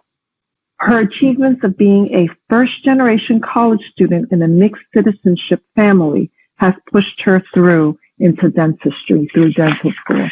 So congratulations, Ms. Escarino. And the next recipient is Jenny Nguyen, a fourth-year dental student at the Western University College of Dental Medicine in Pomona, California. She will continue to work to improve access to dental care for the Hispanic populations in need. So congratulations to you, Ms. Nguyen. I would now like to have an opportunity for ADEC, who is Marv Nelson, the Executive Vice President and Chief Operating Officer, to share some words with you.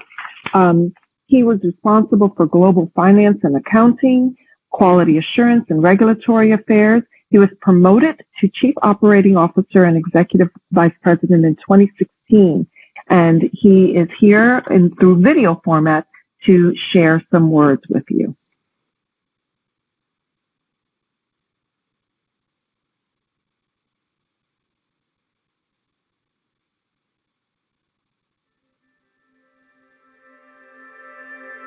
For over 55 years, ADEC has lived by a simple but powerful value of putting people first. Although our mission is to strive for the betterment of dentistry worldwide, our values have pointed us to step up to meet the need in many industries and communities. It's the only way we know how to run a business.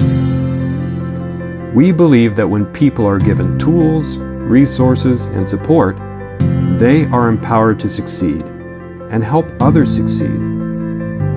That's why we're a longtime partner of the Hispanic Dental Association. because we believe that changing the health outcomes of our communities, transforming our world into a fair and equal society, starts with each of you. Together, we can move mountains. United, we thrive. Hello, my name is Marv Nelson. I'm the Executive Vice President and Chief Operating Officer here at ADAC in Newburgh, Oregon. And I'm Mariah Robbins, Vice President of Global People and Culture here at ADAC. ADAC has been in business for over 55 years, and on behalf of the over 1,300 team members that represent ADAC worldwide, ADAC is proud to be a sponsor of the Hispanic Dental Association Scholarship Awards.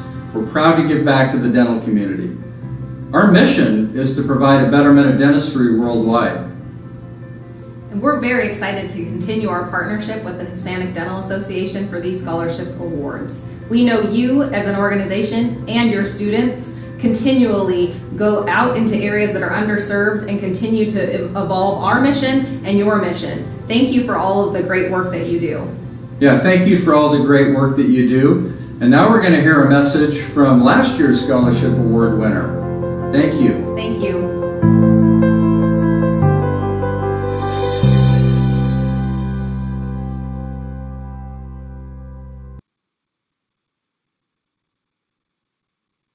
That's great. Even though you can't always be present, you can always video record. I would like to introduce Mariani Morales, who is a past recipient of the ADEC Scholarship. She was born in Mexico City and grew up in Yakima, Washington. And she was raised by hardworking migrant parents. And so I'd like to, she's currently a fourth-year dental student at the University of Washington, and I'd like her to say hello and greet you. Hi, everyone. I'm excited to be part of this event with you all. My name is Mariani Morales. I'm a fourth-year dental student at the University of Washington. I'm going to tell you a little bit about my story, including why I chose dentistry, what my long-term goals are, and what the ADEC scholarship means to me. So I was born in Mexico City, and my family immigrated to the U.S. when I was 5 years old. Because my family was undocumented, my parents were only able to find seasonal jobs that required heavy labor for little pay. Even at a young age, I understood that education was my way out of the strenuous lifestyle. So I chose dentistry for two main reasons. The first was wanting to take on a challenge in the face of adversity. Growing up undocumented, I was constantly told that my dreams were unrealistic. I dreamed about going to college, but many people, including counselors, told me that it was impossible for someone in my situation. I couldn't work and I couldn't qualify for federal aid, and my parents could barely make ends meet. However, with hard work and support of many, I was able to earn enough scholarships to pay for college. I always hoped that through my story I could inspire others to challenge themselves against the stigma society has unjustly placed on our people. The second reason I chose dentistry was seeing the extensive need in my community and wanting to make a difference. It's a very common belief in Hispanic communities that dental care is simply cosmetic, so having a pretty smile and straight teeth. But this misconception often leads to patients avoiding dental care and then experiencing severe pain, infection, and costly emergency visits.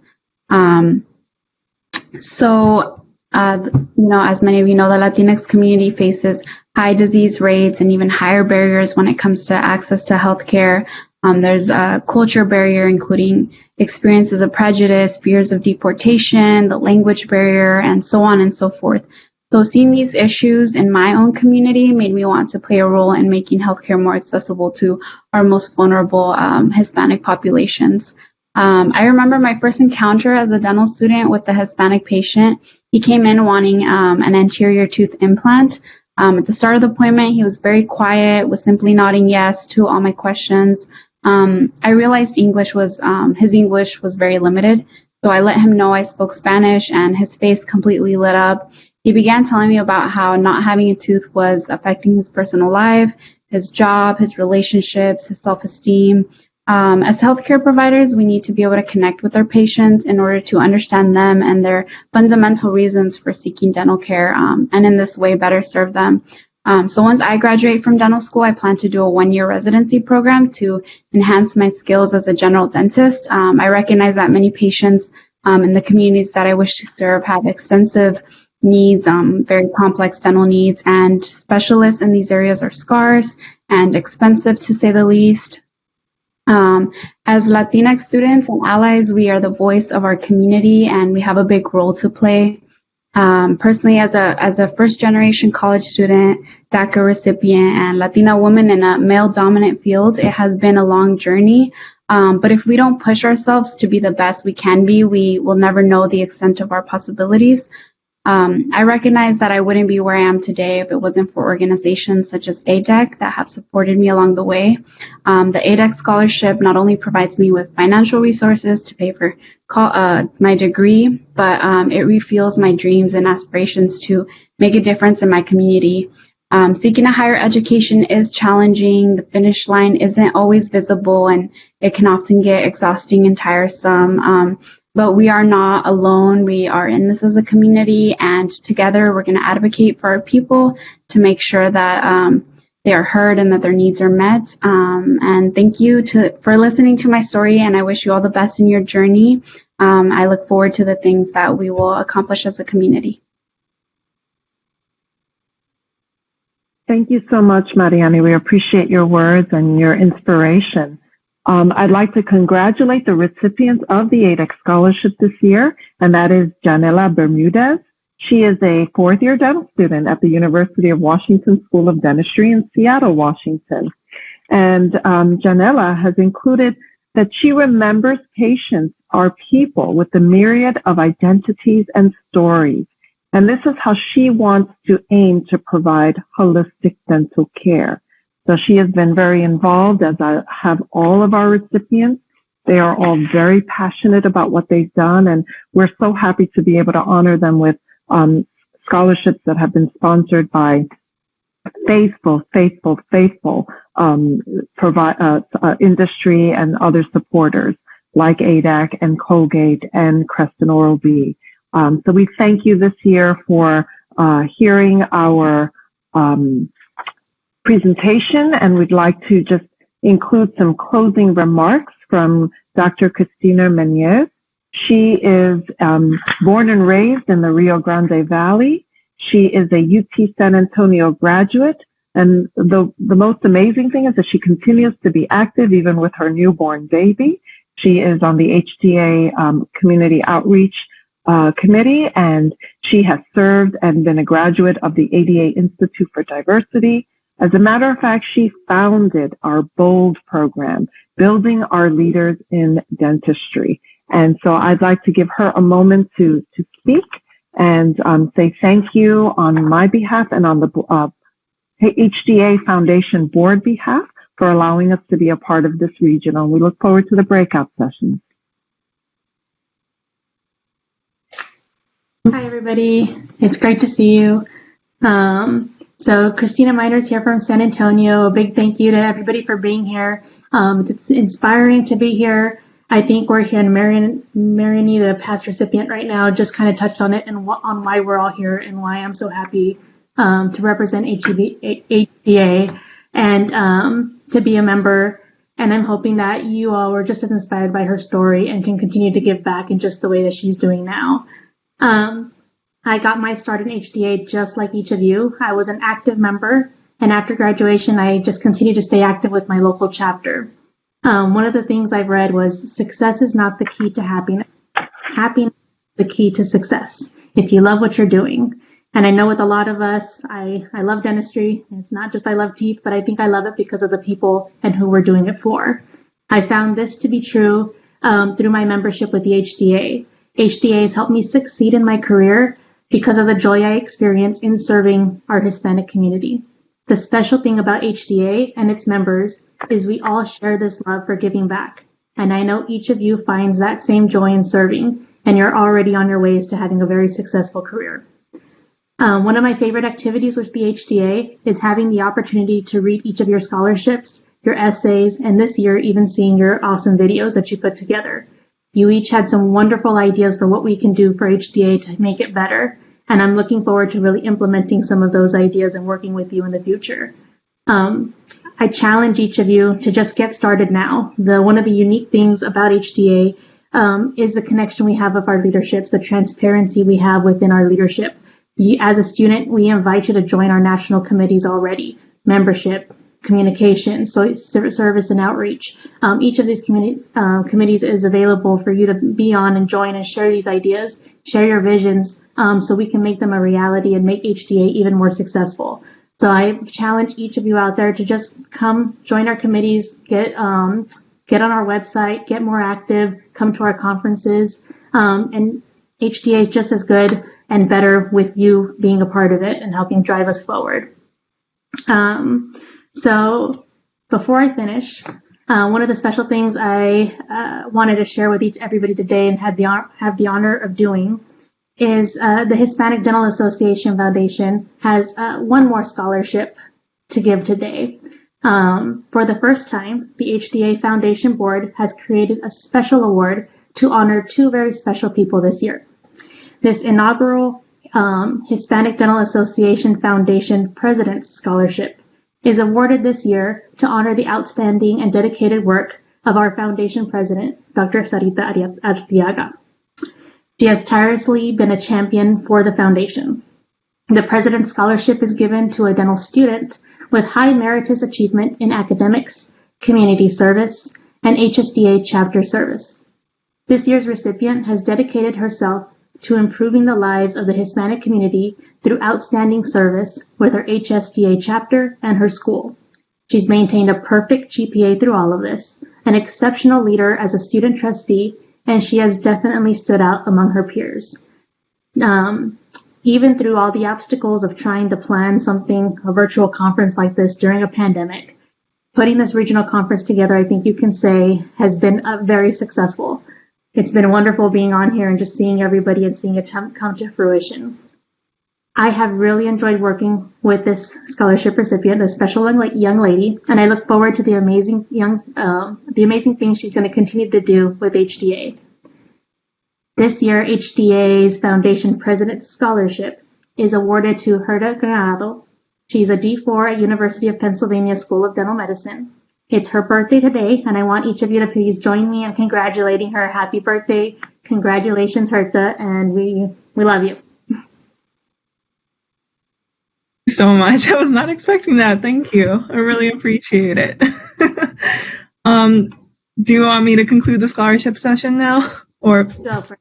Awesome. Well, thank you so much. Caught me off guard, but that means a lot. It's been a pleasure working with the HDA, the HDA Foundation, and this has been an incredible experience, honestly, a challenge, but I think we all overcame and surpassed all of our expectations. So now that we have concluded the scholarship ceremony, we're just going to be moving into closing statements. We are a little bit short on time, but I want to open up the floor to Dr. Nieves, and then I'll be giving a few words, and then Dr. Cordero will close us out. Thank you so much. Well, good afternoon, everybody. Thank you for joining us today. I hope that all of you enjoyed this meeting as much as I did. For the ones of you who don't know me, my name is Osvaldo Nieves. I'm originally from Colombia. I graduated dental school back home in the Pontificia Javeriana University, and I get my prosthodontic certificate at NYU, and I've been working in UPenn basically since graduation almost. So as though I always thought of myself a clinician, life had something greater waiting for me, a career in academia, where I can continuously get rewarded with the opportunity to shape the next generations of dentists, seeing our students succeed in their professional careers and in their life, and being considered a mentor by some of them, or being their faculty advisor, is just something that cannot be described with words. Just with the happiness and fulfillment that brings into my life. There's no better time to recognize and reinforce and increase our representation in different aspects of our society, where diversity and inclusion should be just the basic denominator. We need to continue to support and create spaces where we can equalize the playground for all our students, independently from race, sexual orientation, backgrounds, or religious beliefs. As educators and health professionals, we have to use our platform to continue improving the climate of our schools and practices. It's been a great honor to be part of this spectacular meeting. I thank Herta and all the members of the UPenn Hispanic Student Dental Association and the Hispanic Dental Association Foundation for giving me the opportunity to working with them in this meeting.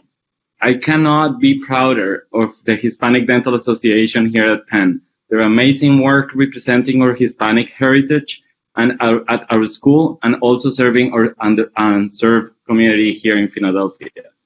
To all our dental students, the only thing that I can say is the sky is the limit, and the hard work that you're doing today will always be rewarded. Love and be passionate about everything that you do, and you will always be successful. Thank you, everyone, very much for this opportunity. Thank you, Dr. Nieves. You've been an amazing faculty advisor. So I just have a brief words to close off as well. Again, thank you all for taking the time on this Saturday morning or afternoon, depending on where you're logging in from, to join us. We hope that you've enjoyed this program that we've worked really hard to put on. I would like to first give a big thanks to a few people I've worked with behind the scenes. First, I have Megan Connolly from the Penn Dental Office of Institutional Advancement, Gilbert Rios, our HCA Operations Manager, and Lydia Ruiz, our HCA Membership Services Coordinator. We really couldn't have pulled this off without them. Now I would also like to announce for all the students here that while I have greatly enjoyed holding the position of student trustee these past 2 years, the time is nearing for me to hand over the torch.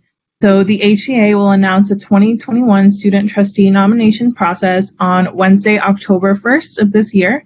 The application will consist of a few brief essay questions with deadline in early November, and interviews will be conducted throughout that month.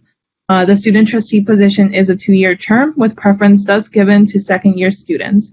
It involves you to be a part of the planning of the upcoming student regionals, with next year's being held at Penn Dental in person this time.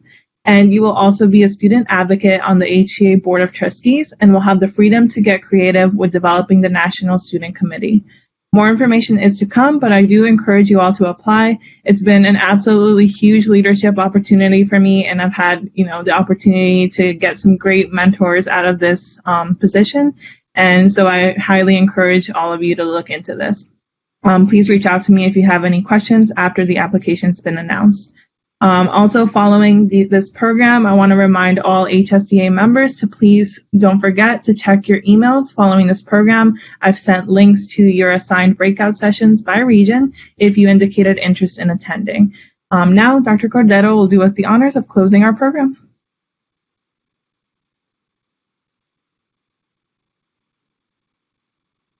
Wow. Well, this has been quite a program, and it's amazing because it has really touched my heart in so many ways, because it represents why the Hispanic Dental Association exists. But before I go into that, I wanted to say thank you again to Herta and the participants of the panel on the University of Pennsylvania School of Dental Medicine for giving us this opportunity, which has been absolutely beyond my expectations. The important thing that we do is lay out the future for your success. Your success is our success. And our success, people, is not just about our communities. It's how we affect this country of ours that has been our host, that have been giving us life, and that we have been shaping for centuries without people even knowing it. We need to create a sense of unity, a sense of oneness, so that when I see someone like Dr. Conejo, Dr. Nieves, all the people that we saw today, we see one people, the Hispanic population, the Hispanic that gives to this country what this country has become, diverse in a powerful and beautiful way, because we bring talents, we bring perspectives, we bring warmth, we bring love to the country. And we are not going to accomplish what we can accomplish unless we continue this path into success for the dental profession, for Hispanics, and also a unity of voice. If we do not represent as one voice all the Hispanics in this country, we're not going to accomplish our dreams. So please stay focused on that issue. And let's join for the breakout sessions coming on. And again, please don't forget, next year we're going to have our student regional at the University of Pennsylvania in person, hopefully. And it will be an amazing event. So make sure that you put on your calendars and contribute your ideas on how it can be done better. Thank you very much. And I am proud to be your servant at the Hispanic Dental Association. Thank you to all the participants. Thank you.